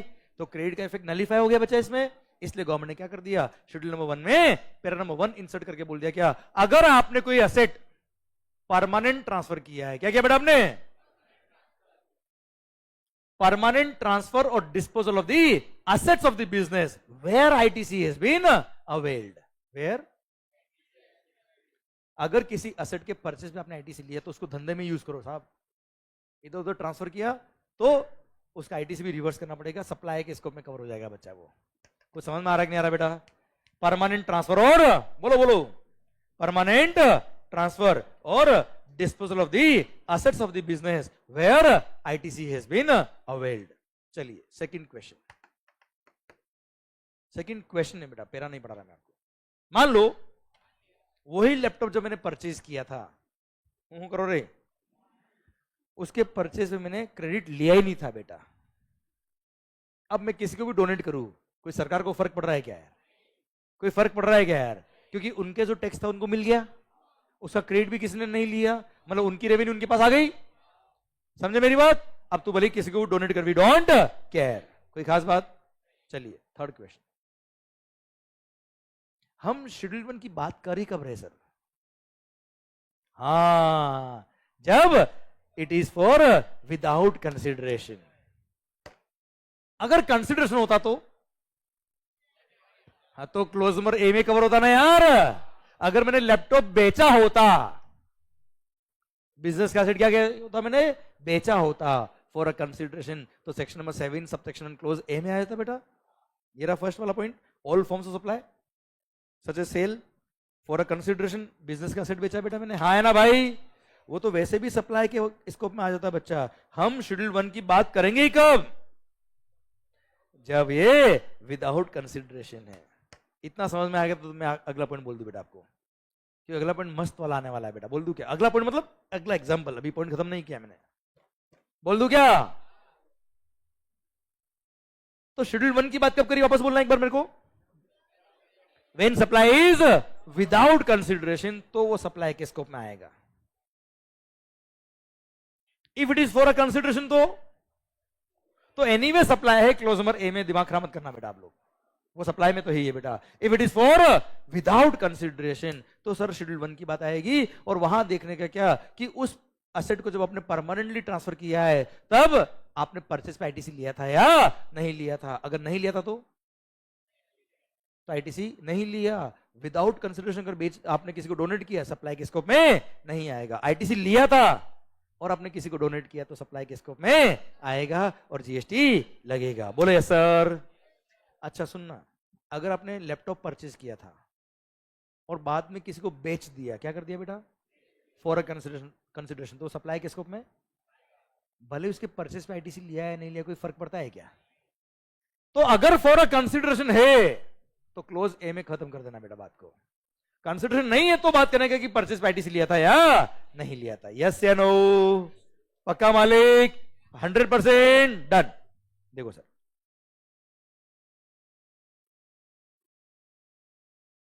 ये रहा लैपटॉप परचेज्ड। ओ शरीफ देखना, लैपटॉप परचेज्ड। मैंने सब एग्जांपल दे रखे बेटा आपको बुक के अंदर। मैं आपको कह रहा हूं ना सर, आप केवल एक रीड करके आइए, आपको विद एग्जांपल मिलेगी, मेरी गारंटी। दीपिका पादुकोण भी मिलेगी बेटा इसमें आपको, ये नेटफ्लिक्स भी मिल गया बेटा आपको, है ना सर? ये देखिए मेंबरशिप भी मिला है बेटा आपको। अरे क्लियर? ये वो सीए ने पेंटिंग बना के बेची, याद है बेटा आपको? ये रहा पेंटिंग वाला। सर दीपिका पादुकोण याद है बेटा आपको? ये रही दीपिका पादुकोण बेटा। क्लियर? दर्शन सर मिले बेटा आपको। पर्सनल कार भी आपको मैंने एग्जांपल दिया ना बेटा, सब मिलने वाले बेटा आपको। समझा आप मेरी बात बच्चों? क्लियर? इसलिए आप केवल शिद्दत से सुनिए, मेरी गारंटी है मैं आपके दिल तक टॉपिक उतार के रखूंगा बेटा, और ये सारे पॉइंट आपको यहाँ मिल जाएंगे। आप जब पढ़ेंगे आपको लगेगा यार ये भी मेरे को आता है, ये भी मेरे को आता है। सब मैंने कवर किए सर, बहुत ही इन डेप्थ सर सोच समझने की बात ये बुक ड्राफ्ट करी हुई है सर। ओके सर, सुनना बात ध्यान से। मालिक ये रहा, लैपटॉप परचेज किया। क्या परचेज किया मैंने बेटा? आईटीसी अवेल किया, आईटीसी अवेल किया। अब सुन, अब मैंने आईटीसी अवेल किया, तो अगर बेचा होता फॉर अ कंसिडरेशन, तो हमेशा सप्लाई है। अगर विदाउट कंसिडरेशन भी बेचा होता बेटा, तो अभी सप्लाई के स्कोप में आएगा, क्योंकि मैंने आईटीसी अवेल किया, हाँ है ना बेटा? इसलिए सोल्ड विथ और विदाउट कंसिडरेशन हमेशा सप्लाई होगा, अगर मैंने परचेज पे आईटीसी लिया तो। पर परचेज पे अगर आईटीसी नहीं लिया था और अगर विदाउट कंसिडरेशन बेचा है, क्या बेचा बेटा मैंने? अच्छा, विथ कंसिडरेशन होता तो हमेशा सप्लाई होता, भले आईटीसी लिया या नहीं लिया। विदाउट कंसिडरेशन में तो सप्लाई तभी होता जब मैंने परचेज पे आईटीसी लिया होता। इसलिए अगर आईटीसी नहीं लिया तो सप्लाई के स्कोप में नहीं आएगा, if it is without consideration बेटा। बोलो यस सर। कुछ समझ में आ रहा है बेटा? तो ये सब मैंने ड्राफ्ट किए हुए आपके लिए बच्चों। बस पॉइंट इज दैट आप यहां शिद्दत से सुनिए, समझिए उस चीज को। क्लियर? समझा मेरी बात? Done sir. ध्यान देना बेटा, इन केस ऑफ जीएसटी, क्या बोला सर? अब मैंने एक दो एग्जांपल दे दिए, जैसे गुड्डू भैया, नाम सुना बेटा आपने? हाँ जी सर, अरे आपको मजा आएगा, अरे आप पढ़ो तो सही एक बार। Guddu Bhaiya and company donates old AC to charitable schools. मैंने लैपटॉप का एग्जांपल दिया या मैंने एसी लिख दिया बेटा। This will qualify as supply if input tax credit has been availed by Guddu Bhaiya and company on purchase of such AC. अगर ITC नहीं लिया होता तो सप्लाई नहीं होता। समझे आप मेरी बात बच्चों? ये सब एग्जांपल आपको मिलने वाले हैं सर, आप बस ध्यान इधर रखिए बेटा। या तक क्लियर? आवाज नहीं आ रही हुई तो इन केस ऑफ जीएसटी क्या पढ़ रहे हैं बेटा? हम क्या पढ़ रहे हैं? अगर ट्रांजैक्शन विदाउट कंसिडरेशन वाला है वो भी सप्लाई होगा, अगर शेड्यूल 1 में कवर होता है तो उसका पैरा नंबर 1 हमने पढ़ा है।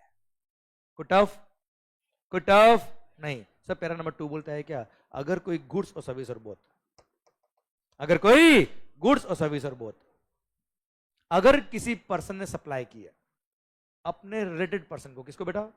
चलो पहले मैं यहां बोलता हूं फिर उधर देखिएगा बेटा।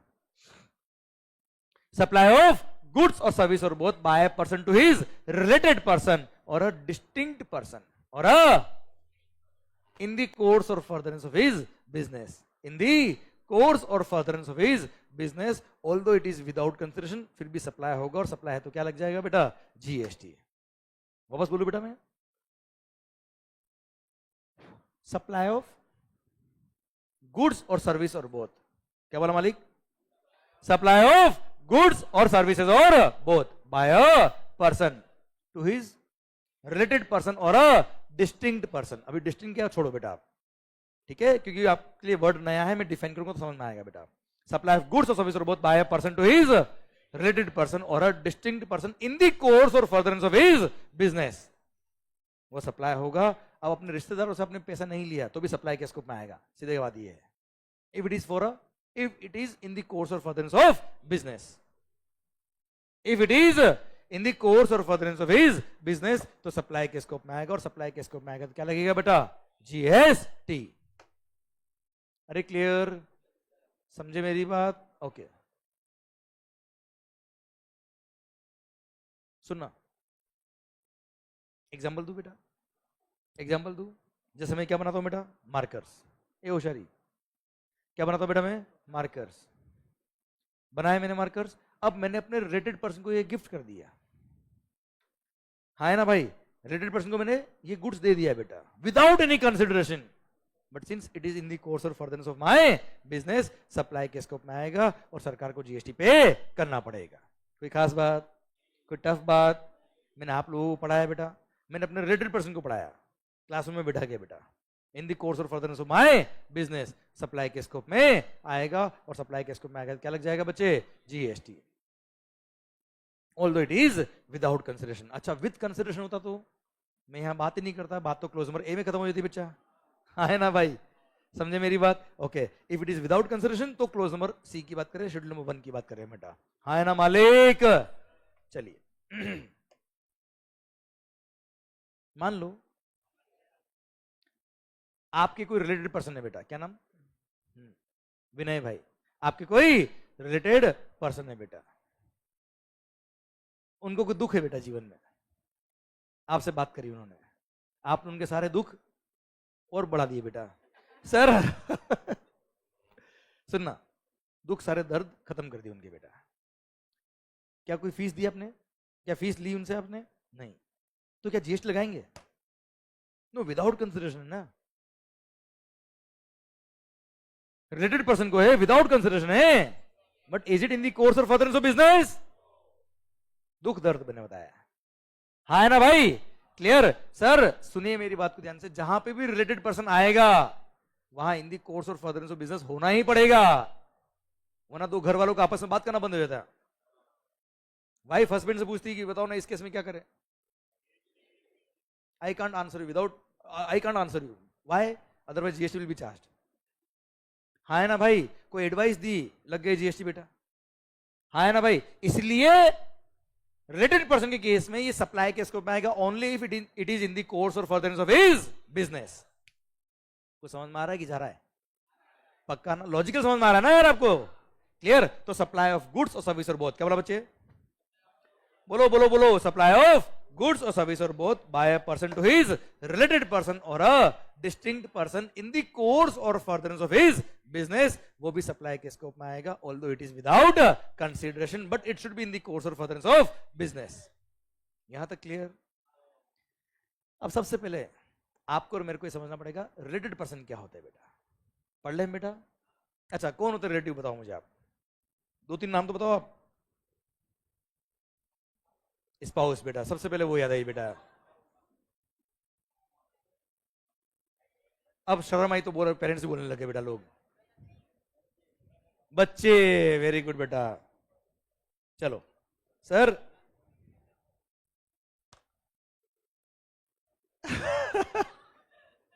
ऊपर दो, साथ में दो. ओके सर, पढ़ ध्यान से होशियारी. सर,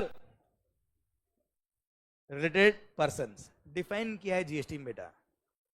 ये है जीएसटी में हमारे रिश्तेदार. पढ़ना ध्यान से. Related person includes legal person deemed as related if such persons are officers or directors of one another's business बेटा. देखो हम पढ़ रहे हैं क्या? जीएसटी. मोहब्बत नहीं बेटा. GST is tax on transactions. Director अगर आप किसी कंपनी के हो, ऑफिसर लेवल पे काम कर रहे हो, तो उस कंपनी के ट्रांजैक्शंस को आप अफेक्ट कर सकते हो बेटा. इसलिए आपको रिलेटेड पर्सन मान लिया गया. हाँ है ना भाई? उस एंगल से सोचिए बेटा. फिर they are legally recognised partners. Such persons are employer and employee. A third person controls, holds, owns directly और indirectly at least 25% of the voting stock और शेयर्स ऑफ बोथ. मतलब क्या? इधर देखना. मान लो ये है कौन? Mister M. कौन है बेटा? Mister M. ये कौन है? A limited. ये कौन है? जेड लिमिटेड बेटा. क्लियर? बी के शेयर नहीं थे बेटा उसकी वजह में. क्या है? तो सर ए लिमिटेड और जेड लिमिटेड. मिस्टर एम के पास ए लिमिटेड के 25% शेयर है. मिस्टर एम के पास जेड लिमिटेड के भी 25 या उससे ज्यादा कुछ शेयर है बेटा. आप मुझे बताओ सर, आप मुझे बताओ 25% होल्डिंग कोई कम होल्डिंग होती है बेटा? बहुत बहुत स्ट्रॉन्ग होल्डिंग है ना यार. तो आप सोचिए, आप ए लिमिटेड और जेड लिमिटेड आपस में सर अगर कोई ट्रांजैक्शन करते हैं तो उस ट्रांजैक्शन को जेड अफेक्ट कर सकता नहीं कर सकता? मुझे बताओ. इसलिए a kind of sister concern हो गई ए और जेड. हाँ है ना भाई? इसीलिए ए और जेड को भी क्या बोलेंगे? रिलेटेड पर्सन बोलेंगे. ये क्लोज नंबर, ये डी बोलता है बेटा. पॉइंट नंबर 4 बोलता है बेटा. पढ़ना वापस है. अ थर्ड पर्सन, क्या बोला मालिक? A third person controls, owns, holds directly और indirectly at least 25% of voting stock और शेयर्स ऑफ बोथ. दोनों क्या कहलाएंगे? रिलेटेड पर्सन कहलाएंगे. ए और जेड की बात कर रहा है बेटा ये. हाँ है ना? अच्छा, अब बहुत सारे लोगों का ये एक क्वेश्चन आता है, जैसे आदित्य जानवी और आपके दिमाग में भी आ रहा होगा, सर इनकम टैक्स में पता नहीं रिलेटेड कौन है, जीएसटी में पता नहीं कौन है, कंपनीज एक्ट में कुछ अलग ही है साहब. तो आप बच्चों देखो, 2 अप्रोच होती है बेटा. एक तो गाली दे दे के पढ़ो बेटा और अपना जीवन खुद खराब करो बेटा. 2 मिनट सीरियस बात है बेटा. मेंटलिटी का बहुत फर्क पड़ता है बेटा. मैंने अभी अभी आपको क्या बोला? जीएसटी से टैक्स ऑन ट्रांजैक्शंस. जो ट्रांजैक्शंस को अफेक्ट कर सकते हैं उनको रिलेटेड पर्सन माना है जीएसटी के अंदर बेटा.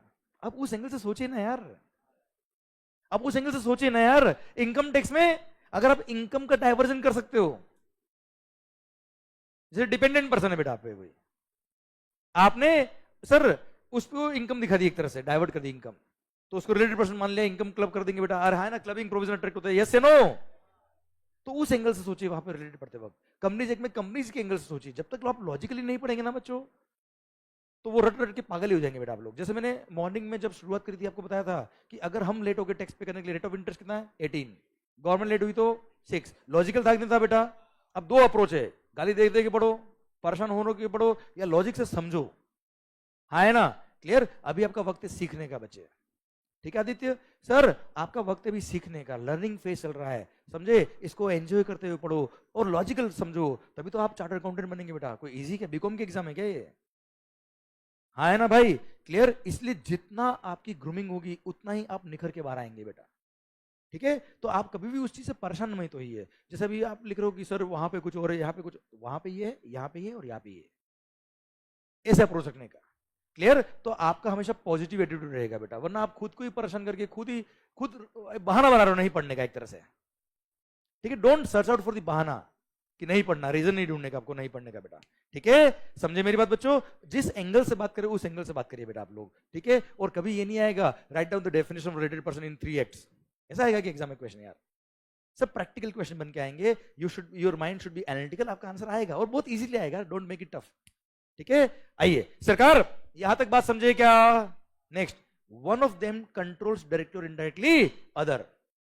जैसे ए लिमिटेड बी लिमिटेड को कंट्रोल करता है, उसके मैनेजमेंट को कंट्रोल करता है, बोर्ड ऑफ डायरेक्टर को कंट्रोल करता है, हाँ है ना बेटा, डिसीजंस को अफेक्ट करता है, तो ऐसे केस में वो क्या कहलाएगा? कंट्रोलिंग। भले शेयर्स हो या नहीं हो, जरूरी नहीं शेयर्स हो यार, हाँ है ना भाई। फिर नेक्स्ट क्या है? अ थर्ड पर्सन कंट्रोल्स डायरेक्टली और इनडायरेक्टली बोथ ऑफ देम बेटा। जैसे ये मिस्टर वाई, ये क्या करता है? बी लिमिटेड और सी आएगा ना बेटा बी के बाद, सर सी लिमिटेड बेटा, क्लियर। ये दोनों को क्या करता है बेटा? कंट्रोल, हाँ है ना भाई। वाई लिमिटेड क्या, वाई क्या कर रहा है? बी लिमिटेड और सी लिमिटेड दोनों को कंट्रोल करता है बेटा। तो a kind of sister concern हो गए बेटा वापस से बी और सी, ठीक है। तो बी और सी भी क्या कहलाएंगे? रिलेटेड। अब सुन, वाई और बी तो रिलेटेड रही है बेटा, क्योंकि वाई बी को कंट्रोल कर रहा है। वाई और सी भी रिलेटेड रही है बेटा, क्यों? One of them controls directly और इनडायरेक्टली अदर बेटा, हाँ है ना सर। वाई और बी भी रिलेटेड है, वाई और सी भी रिलेटेड है, और बी और सी भी क्या हो गए? सिस्टर कंसर्न हो गए एक तरह से बेटा, दोनों में क्या हो गए? Related person. समझ में आया बात आपको? मेरा आवाज नहीं आ रही हुई? Good sir. फिर such person together control directly और इनडायरेक्टली थर्ड पर्सन। जैसे पी लिमिटेड और क्यू लिमिटेड, ये दोनों मिलकर कंट्रोल करेंगे इसको, वाई लिमिटेड को बेटा। तो पी और क्यू आपस में क्या कहलाएंगे? रिलेटेड पर्सन, क्योंकि दोनों का इंटरेस्ट कॉमन एक पर्सन में बेटा, दोनों का कॉमन इंटरेस्ट किसी एक पर्सन में बेटा। समझ मारी बात आपको मेरी बेटा? क्लियर। दोनों का इंटरेस्ट एक में ही बेटा, तो ऐसे केस में दोनों का कॉमन इंटरेस्ट है, दोनों क्या कहलाएंगे? Related person, clear. दोनों मिलके एक को कंट्रोल कर रहे हैं बेटा, ठीक है। चलिए sir, such person together directly और indirectly control third person. Such persons are member of the same family.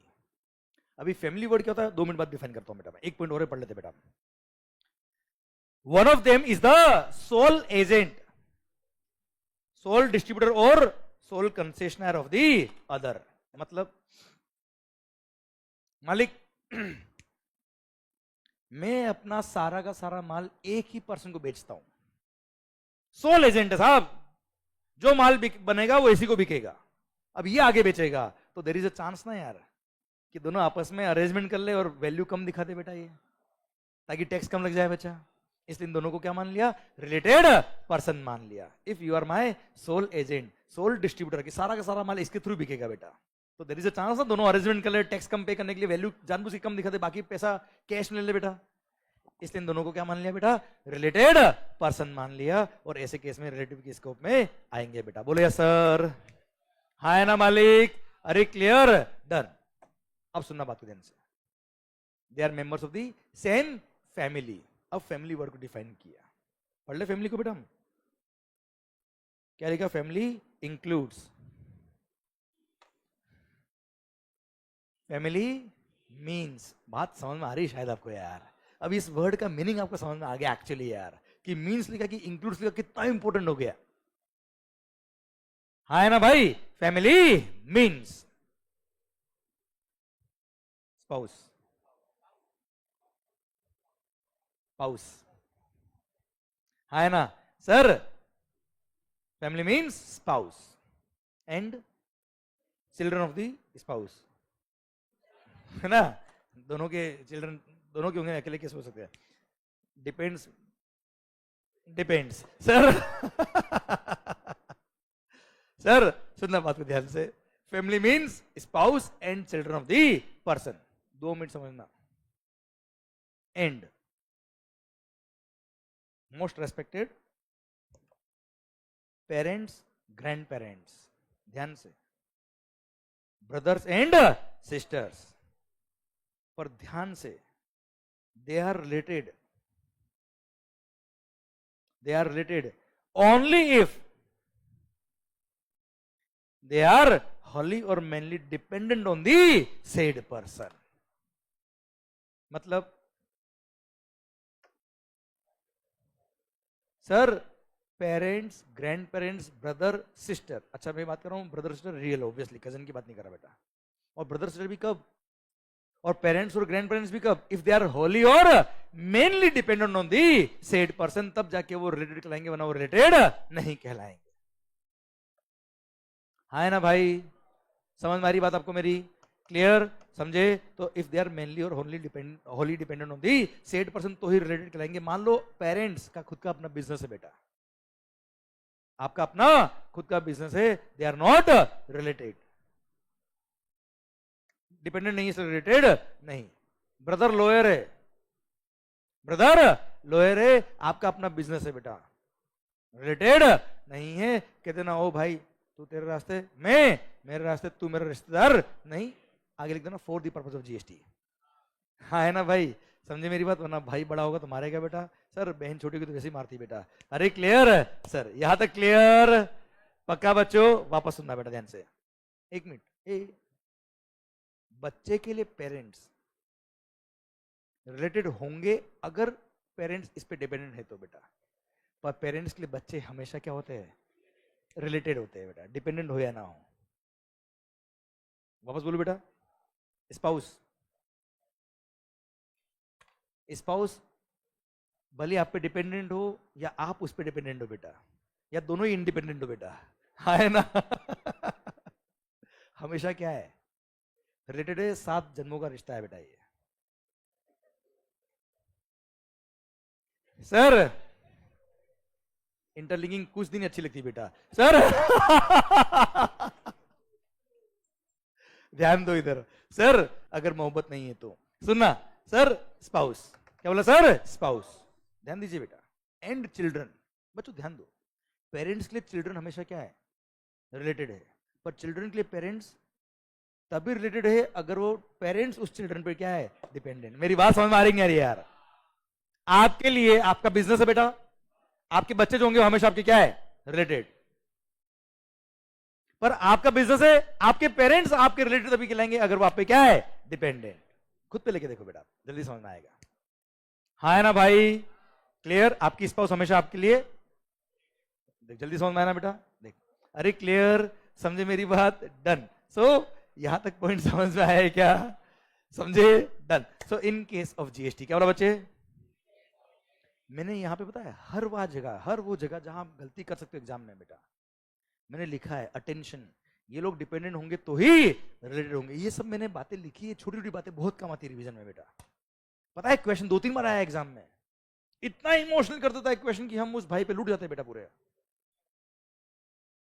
कि सर एबीसी मिस्टर XYZ, उसके किसी डेटर ने पैसा नहीं दिया, पेमेंट नहीं कर रहा, तो उसका भाई जो है उसका एडवोकेट है बेटा, उसने रिकवरी का लेटर लिखा उस डेटर को बेटा, या कोई लीगल नोटिस भेजा उस डेटर को बेटा, जिसके लिए उस भाई ने आपसे कोई फीस नहीं ली।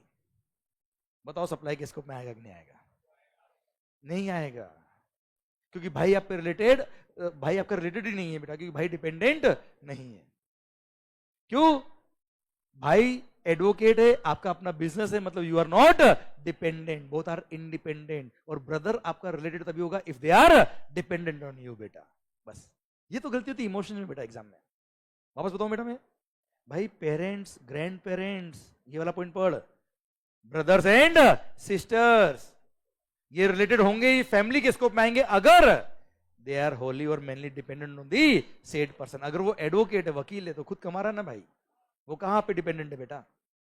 समझे मेरी बात? ऐसा तो एग्जाम में गलती होती है। एग्जाम में गलती क्या होती है? ऐसा कोई नहीं जो पढ़ के नहीं जाता है, और जो ढंग से पढ़ जाता है उसके एग्जाम में मार्क्स अच्छे आते हैं बेटा। आप समझिए मेरी बात, वापस से लाइन बहुत भारी है वाली, पढ़ के सब जाते हैं, कोई बिना पढ़े नहीं जाएगा एग्जाम देने, पर पास वही होंगे जो ढंग से पढ़ के जाएंगे। समझे मेरी बात? Course completion should not be a target. Clear? I hope you are getting the point. और गलती हुई तो क्या सोचने का, मजा आ गया। यस, ठीक है, समझे मेरी बात? यस, और this is actually the question, आपको क्वेश्चन बुक में मिल जाएगा बेटा ये वाला क्वेश्चन, सेम क्वेश्चन 2 बार आया हुआ एग्जाम में। क्लियर मालिक? तो सर रिलेटेड पर्सन की डेफिनेशन समझ में आएगी आपको? आवाज नहीं आ रही हो? पक्का? ओके, तो supply of goods or service or both, क्या बोला बच्चे? आवाज ढंग से नहीं रही। Supply of goods or service or both by a person to his related person or a distinct person in the course or furtherance of his business, although it is without consideration, supply के scope में आएगा। Supply के scope में आएगा क्या लग जाएगा? GST. अच्छा, if it is for a consideration तो क्लोज ए में आ जाएगा साहब, बात नहीं करने का है तो आपको। क्लियर? समझे मेरी बात? पक्का? ओके, तो रिलेटेड पर्सन क्या होता समझ में आ गया बच्चा आपको? पर सर आपने रिलेटेड पर्सन की डेफिनेशन में पढ़ा है, एम्प्लॉयर और एम्प्लॉय भी क्या है? Employer and employee are also related person बेटा। ये रहा ना भाई, such person are employer and employee. हाँ है ना भाई? अब सर सोचिए, आप मान लो किसी मल्टीनेशनल कंपनी में काम करते हो, जैसे एग्जांपल लो जियो, चलो जियो नहीं, जियो मेरे लाल, जियो में काम करते हो बेटा, JIO। और बोलो आगे बेटा डिफाइन करके। हाँ टाइम पास। सर मान लो आप जियो में काम करते हो बेटा, टेलीकॉम कंपनी बेटा। सर घर वाले ये तो एक्सपेक्ट करते ना यार कि कम से कम घर पे फ्री वाईफाई तो कनेक्शन मिलेगा यार अपने को। सैलरी मिलती होगी, आई डोंट केयर, पर सर महीने के 500 रुपए में जो फ्री कनेक्शन मिलता ना उसमें दिल है बेटा लोगों का। तो कंपनी भी ऐसे इंसेंटिव देती है बेटा एम्प्लॉइज को। हाँ है ना भाई? तो आप सोचिए, अगर किसी कंपनी ने अपने एम्प्लॉय को फ्री वाईफाई कनेक्शन दिया है बेटा, तो in the course of furtherance of business service supplier ने सप्लाई किया है to its related person in the course of furtherance of business, although it is without, लग गए? क्या लग गए? तो बेचारे कंपनी ने तो एक अच्छा काम किया और गवर्नमेंट ने उससे जीएसटी ले लिया बेटा यार। अननेसेसरी कॉस्ट बढ़ गई ना यार उसकी यार। इसलिए गवर्नमेंट ने एहसान किया और सारे एम्प्लॉयर को बोल दिया चिंता मत करो, अगर अपने अपने एम्प्लॉयज को गिफ्ट दिए, क्या दिए बेटा? Up to value of ₹50,000 per annum पर एम्प्लॉय, तो वो सप्लाई के स्कोप में नहीं आएगा, क्योंकि हर company on an average employer अपने एम्प्लॉयज को एनुअली कुछ ना कुछ गिफ्ट देते बेटा। इसलिए जानबूझ के एक एक्सेप्शन लिखा और बोल दिया क्या? अप टू ₹50,000 पर एनम पर एम्प्लॉय अगर गिफ्ट दिए कंपनी ने, किसी भी एम्प्लॉयर ने अपने एम्प्लॉय को, तो वो सप्लाई के स्कोप में नहीं आएगा, और नहीं आएगा तो कोई जीएसटी नहीं लगेगा। एग्जांपल दो बेटा एक और, जैसे जियो वाला example was very good example बेटा। सेकंड एग्जांपल देखो, it's a tax on transaction यार, you must know some transaction so that आप उसको विजुअलाइज कर पाए बात को। सेकंड एग्जांपल, दीपावली के ओकेजन पे हमारे कंपनी में पता है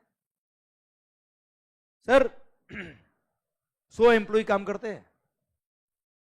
दीपावली के ओकेजन पे हमने सर 100 के 100 एम्प्लॉय को एक एक मोबाइल फोन गिफ्ट किया, और सर और सबको सेम मोबाइल फोन दिया। 35 लाख रुपए के मोबाइल फोन हमने डिस्ट्रीब्यूट किए अपने एम्प्लॉयज को, 100 एम्प्लॉय को 100 मोबाइल फोन।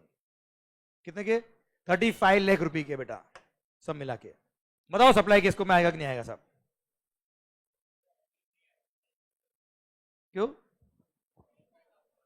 35 लाख रुपए के मोबाइल फोन से, हाँ तो 35 लाख के 100 मोबाइल है बेटा। 100 mobile divide by 35 lakh divide by 100 कितना हो गया बेटा? 35,000 पर एनम पर एम्प्लॉय है बेटा। ये सप्लाई के स्कोप में नहीं आएगा, इस पे कोई जीएसटी नहीं लगेगा। This was the exam question CA final बेटा। बोलो तो यार, जीएसटी एक्ट जो आपके सिलेबस में है वो है, जो नहीं है टॉपिक वो नहीं है। हाँ है ना भाई? अब ये टॉपिक इसमें भी आता है, फाइनल में भी आता है, इंटर में भी आया है, आरटीपी में बेटा ये क्वेश्चन। अरे क्लियर? समझे मेरी बात बच्चों? आवाज नहीं आ रही हुए? डन। टफ था क्या? टफ था क्या? नहीं। समझे मेरी बात? Sir in case of GST क्या बोला बच्चे? Supply of goods or service or both, क्या बोला मालिक? supply of goods or service or both by a person to his related person or a distinct person in the course or furtherance of his business is supply although it is without consideration. पर किसी employer ने अपने employ को gift दिए up to value of rupees 50,000 per annum पर employ, तो supply के scope में नहीं आएगा. क्लियर? अब बात आती है क्या सर आखिर डिस्टिंक्ट पर्सन क्या होते हैं, आखिर ये डिस्टिंक्ट पर्सन क्या होते हैं? सर आप अगर कहे तो अभी पढ़ाऊं, आप अगर कहे तो कल पढ़ाए. बोलो क्या करने का सर? कल पक्का? पर यहां तक समझ में आया है कि नहीं आया बच्चों? आवाज नहीं आ रही मालिक? अरे यहां तक क्लियर है कि नहीं बेटा आपको? क्लियर? डन. अच्छा सुनिए मेरी बात, अब जल्दी मत करना, 2 मिनट रुकना. सर ये मैंने आपको पढ़ाया पॉइंट. अब मैं आपको ये बताता था बेटा मैंने कि कंटेंट वाइज अगर मैं बुक की बात करूं तो जितने मैंने एग्जाम्पल दिए वो सारे एग्जाम्पल या उससे ज्यादा एग्जाम्पल मैंने बुक में लिखे बेटा. सो दैट क्या होता है, केवल आप उस प्रोविजन को याद नहीं करें यार. इस बुक के अंदर पता है कंटेंट जितना मिलेगा ना सर, उससे ज्यादा आपको क्या मिलेंगे, एग्जाम्पल मिलेंगे बेटा. क्योंकि जितने एग्जाम्पल्स आपको पॉइंट याद होगा उतना किसी भी प्रोविजन को याद करने से कुछ नहीं होने वाला बेटा आपको. बिकॉज एग्जाम में ये नहीं आएगा write down the definition of supply, ये कभी नहीं आएगा यार, आज तक तो नहीं आया. आपको क्या करेंगे, जैसे मैंने जितने भी आपको एग्जाम्पल दिए उसके क्वेश्चन बन के आ जाएंगे और आपको ये पूछेंगे बताओ इसमें जीएसटी लगेगा कि नहीं लगेगा. लिटरली कह रहा हूं, जितने मैंने एग्जांपल आपको दिए वही क्वेश्चन बन के आपको एग्जाम में आने वाले हैं, भले वो न्यूमेरिकल के फॉर्म में आ जाए, भले वो केस बन के आ जाए, बट यही क्वेश्चन बनेंगे बेटा आपके लिए. क्लियर? इसलिए मेरा रिक्वेस्ट क्या है आपसे बच्चों, it was a day with GST जो आपने हर ट्रांजेक्शन को सीख के पढ़ा है बेटा. अभी जीएसटी शुरुआत हुआ है बेटा आपके लिए, हाँ है ना भाई? बट आई होप आपको थोड़ा सा फेमिलियर लग रहा होगा अभी जीएसटी बेटा, ऐसा नया नया नहीं लग रहा होगा बेटा. क्योंकि सर अपना पढ़ने का और पढ़ाने का स्टाइल ऐसा है कि हर वो चीज जो आप रोज ट्रांजेक्शन देखते हो बेटा मैं उसी से लिंक करता हूं बेटा. आपको टफ नहीं लगा होगा, बहुत भारी नहीं लगा होगा, पर धीरे धीरे आपका लेवल बढ़ता जाएगा, धीरे धीरे आप जीएसटी के माहौल में जमते जाएंगे बेटा. क्लियर? और इस तरह से हम टॉपिक को पढ़ते पढ़ते आगे बढ़ जाएंगे. But I need your concentration. जिस तरह से आपने कॉन्सेंट्रेशन अभी तक बना के रखा है, क्लियर, वही मैं आपसे एक्सपेक्ट करता हूं बच्चों. क्लियर? और वही लेवल से आपको पढ़ना है हमेशा. अच्छा अब मैं बुक से बताता हूं आपको मैंने क्या मैंने कंटेंट आपको पढ़ाया है और क्या नहीं पढ़ाया मैंने आपको बेटा. पहली बात तो ये, मैंने डायरेक्ट जो शुरुआत करी है, वैसे मैंने जो लेक्चर नंबर 1 लिया था ना बेटा आपके लिए, जो बेसिक कॉन्सेप्ट पढ़ाया था, जीएसटी क्यों आया, कैसे आया, उसके majority of the point chapter 1 में दे रखे मैंने. पर फिर भी मैं बोलता हूँ चैप्टर 1 मैंने नहीं पढ़ाया आपको भी, ठीक है? वो हम पढ़ेंगे बाद में बेटा, हाँ है ना भाई? क्लियर? हम आए कहां से, आपको बुक से अगर शुरुआत करनी तो चैप्टर नंबर 2 से करनी है बेटा. ठीक है? मैं चैप्टर नंबर 2 का पीडीएफ आपके लिए शेयर कर दूंगा जब तक बुक आपको नहीं मिलती बेटा. ठीक है? वैसे जो है फेस टू फेस बेटा बुक आपको आज अभी आ जाएगी 7 बजे तक, तो कल मॉर्निंग में मिल जाएगी बेटा आपको बुक, हाँ है ना भाई? क्लियर? और जो वीडियो क्लास में है आपको मैं पीडीएफ शेयर कर रहा हूँ, आपको कुरियर कर देंगे, आपको जल्दी मिल जाएगी बेटा. तब तक आप पीडीएफ शेयर कर सकते हो, पीडीएफ से रेफर कर सकते हो बच्चों. अब सुनो, यहां जो हमने पढ़ा है बेटा, ये सबसे पहले जीएसटी का लगता है, ऑल स्टेट्स ऑफ इंडिया लगता है बेटा, हाँ है ना भाई? अगर इंट्रास्टेट किया तो सीजीएसटी और एसजीएसटी, इंटर किया तो आईजीएसटी, और यूनियन टेरिटरी में किया है तो सीजीएसटी और सॉरी दिल्ली पुडुचेरी जम्मू एंड कश्मीर में किया तो सीजीएसटी और एसजीएसटी. याद है बेटा आपको? और दिल्ली जम्मू एंड कश्मीर और पुडुचेरी के अलावा किसी और यूनियन टेरिटरी में अगर आपने सप्लाई किया विद इन द स्टेट तो सीजीएसटी प्लस यूटीजीएसटी. अब यूनियन टेरिटरी में क्या कहता है बेटा? Andaman Nicobar, Lakshadweep, Dadra and Nagar Haveli and Daman and Diu, Ladakh, Chandigarh and other territory बेटा, हाँ है ना भाई? ये यूनियन टेरिटरी से बच्चा अपनी. अरे क्लियर सर? अच्छा इंटरस्टेट किया तो कहीं से भी करो, हमेशा क्या लगेगा? आईजीएसटी. इंडिया की डेफिनेशन बेटा, हाँ है ना मालिक? फिर ये रहा सेक्शन नंबर 9(1), ये रहा सेक्शन नंबर 5(1). अरे यस नो सर? फिर मैंने आपको बताया क्या कि सप्लाई की डेफिनेशन बेटा. सर सप्लाई इंक्लूड से मीन्स नहीं है, सिर्फ तुम ही हो नहीं, तुम भी हो. ये छोटे छोटे पॉइंट है सर, बहुत काम आते लाइफ में. अरे हाँ है ना? सप्लाई होगा तो जीएसटी लगेगा, नो सप्लाई नो जीएसटी. इसमें मैंने क्लोज नंबर ए पढ़ाया, डबल ए पढ़ाया, बी पढ़ाया और सी हम पढ़ रहे बेटा. पर सुनो ये क्या है? डायरेक्ट पार्ट है. क्या है बेटा? ये डायरेक्ट. ठीक है? ये लोकल लैंग्वेज है एज इट इज, जो बुक में जो लिखा है. आप ये नहीं याद करेंगे चलेगा. ये जब खत्म हो रहा ना सेक्शन नंबर 7, यहां से सप्लाई इन ब्रीफ, यहां से आपका ये तो मैंने शॉर्ट फॉर्म दे रखी ताकि आपको रिवीजन करने में काम आए बेटा. यहां से दे रखा है एनालिटिकल डिस्कशन. क्या दे रखा है मैंने आपको? यहां से आप शुरू करेंगे चल जाएगा बेटा. आप डायरेक्ट पोर्शन नहीं भी पढ़ेंगे चल जाएगा, रेफरेंस के दे रखा है. एनालिटिकल डिस्कशन में सेक्शन नंबर 7(1)(a) की डेफिनेशन, जहाँ पे sale, transfer, barter, lease, licence, याद है बेटा आपको? ये सबके एग्जाम्पल मैंने आपको यहाँ दे रखे हैं जो मैंने लेक्चर में बताया आपको. फिर मेड और अग्री टू मेड याद है बेटा? अग्री टू मेड में एडवांस अगर रिसीव के तो सप्लाई हो गया, याद है बच्चा आपको? ये मैंने यहाँ लिख रखा आपके लिए। फिर ये एसेंशियल कंपोनेंट जिसमें कंसिडरेशन भी होना चाहिए, इन the course or furtherance of business भी होना चाहिए, याद है बेटा आपको? फिर ये पॉइंट नंबर 2 रखिएगा पेंडिंग। पेंडिंग मतलब मैंने नहीं पढ़ाया, जब वक्त आएगा तब बात करेंगे हम बेटा। मैंने अभी गुड्स और सर्विस की डेफिनेशन आपको नहीं पढ़ाई है बेटा, ओके? फिर ये कंसिडरेशन का एनालिसिस जो मैंने आपको पूरा पढ़ाया है बेटा आपको विद एग्जांपल। याद है वो सर्कुलर की डोनेशन, याद है? डोनेशन मंदिर को पुण्य का काम पुण्य के लिए किया तो नो जीएसटी, पर पुण्य का काम पब्लिसिटी के लिए किया तो जीएसटी लगेगा, है ना? मंदिर में मार्केटिंग करा जीएसटी लगेगा, पुण्य का काम पुण्य के लिए किया तो नो जीएसटी। समझे? ये छोटे छोटे टेगलाइन मैंने लिखी है आपके लिए सो दैट आपको क्लिक करे during the exams and while revising the content. Then sir अच्छा ये कल पढ़ा दूंगा मैं आपको, ठीक है बेटा? ध्यान रखना, मैंने पढ़ाया नहीं अभी आपको, आर्ट गैलरी वाला छोटा सा पॉइंट है, ठीक है सर? फिर इन the course or furtherance of business, याद है? दीपिका पादुकोण आपने पर्सनल कार बेची बेटा, ये सब एग्जांपल दे रखे हैं। फिर वो नेटफ्लिक्स वाला एग्जांपल याद आया बेटा आपको? अरे हाँ है ना, वो सब मैंने आपको दे रखे हैं। फिर ये क्लोज नंबर डबल है, याद आया? एओपी बीओआई, आवाज नहीं आ रही ओए, ठीक है? इसके एग्जांपल दे रखे मैंने आपको सर। फिर वो याद है कैश कॉल, अरे मेंबरशिप फी रेवेन्यू नेचर है तो जीएसटी लगेगा, कैपिटल कंट्रीब्यूशन है जीएसटी, ये यहां दे रखा मैंने आपको बेटा, है ना? एक्चुअली सर्कुलर था जो मैंने आपको समझा दिया इजी लैंग्वेज में बेटा आपको। फिर ये 71B netflix.com का एग्जांपल याद है आपको बेटा? ये मैंने आपको ये दे रखा है। फिर शेड्यूल 1 अभी हमने स्टार्ट किया ही है बेटा, उसका हमने केवल ये पॉइंट पढ़ा है अभी हमने, और यहां तक पढ़ा हमने बेटा। इसके आगे वाला डिस्टिंक्ट पर्सन हमने यहां तक नहीं पढ़ा बेटा। अरे क्लियर? समझे मेरी बात बच्चों? तो पर अब मेरा रिक्वेस्ट क्या है बच्चों? मेरा रिक्वेस्ट ये है कि इसको आपको मगअप नहीं करना है, आपको नोवेल की तरह पढ़ना है। कैसे पढ़ना है बच्चों? ठीक है, आपको लैंग्वेज याद नहीं करनी है। Do mark my words please sir, request है मेरा आपसे। बहुत सारे लोग क्या सोचते हैं कि सर हमको लैंग्वेज याद करना है क्या? Answer is no. मैं फर्स्ट लेक्चर में बोल रहा हूं, आंसर इज नो। क्या हमको मगअप करना है क्या? Answer is no. क्या डेफिनेशन याद करनी है? Answer is no. Okay clear? क्या बुक की लैंग्वेज लिखनी है? Answer is absolutely no. ठीक है, आपको क्या करना है, जो मैंने आपको इसका पीडीएफ में आपको शेयर कर दूंगा, अभी बुक शाम को आएगी इसलिए, ठीक है? पर आपको ये एक बार रीड करना है बेटा। ये क्लासरूम नोट्स की फाइल मैं ऑलरेडी आपके टेलीग्राम ग्रुप में शेयर कर चुका हूं बेटा, ठीक है? एक टेलीग्राम ग्रुप एकतम अकेडमी का भी है, एक टेलीग्राम ग्रुप मेरा भी बेटा, CA inter by CA Yashwant Mangal ऐसा लिखा हुआ है टेलीग्राम ग्रुप का लिंक। ओके, एंड जो गूगल ड्राइव पे देखेंगे लेक्चर्स, उनके लिए मैंने गूगल ड्राइव पे भी अपलोड कर दिया है बच्चों, ठीक है? और जो लाइव ऑनलाइन देख रहे हैं उनके तो ड्राइव पे अपलोड हो जाएगा, टेलीग्राम ग्रुप पे भी अपलोड हो जाएगा। प्लस जिन लोगों के लेक्चर्स कुछ मिस हुआ अभी अकाउंट्स की वजह से, तो उनके लिए शाम को 8 बजे तक अपलोड भी हो जाएगा। अपने फ्रेंड्स को आप बोल सकते हो अपनी एप्लीकेशन के अंदर बच्चों, और वैसे भी यूट्यूब पे अपलोडेड है ये बेटा ये लेक्चर। अरे क्लियर? एकतम अकेडमी के चैनल पे बेटा, हाँ है ना मालिक? पर रिक्वेस्ट क्या है? Be sincere, be regular and be consistent, because consistency is the key of success बच्चों, हाँ है ना भाई?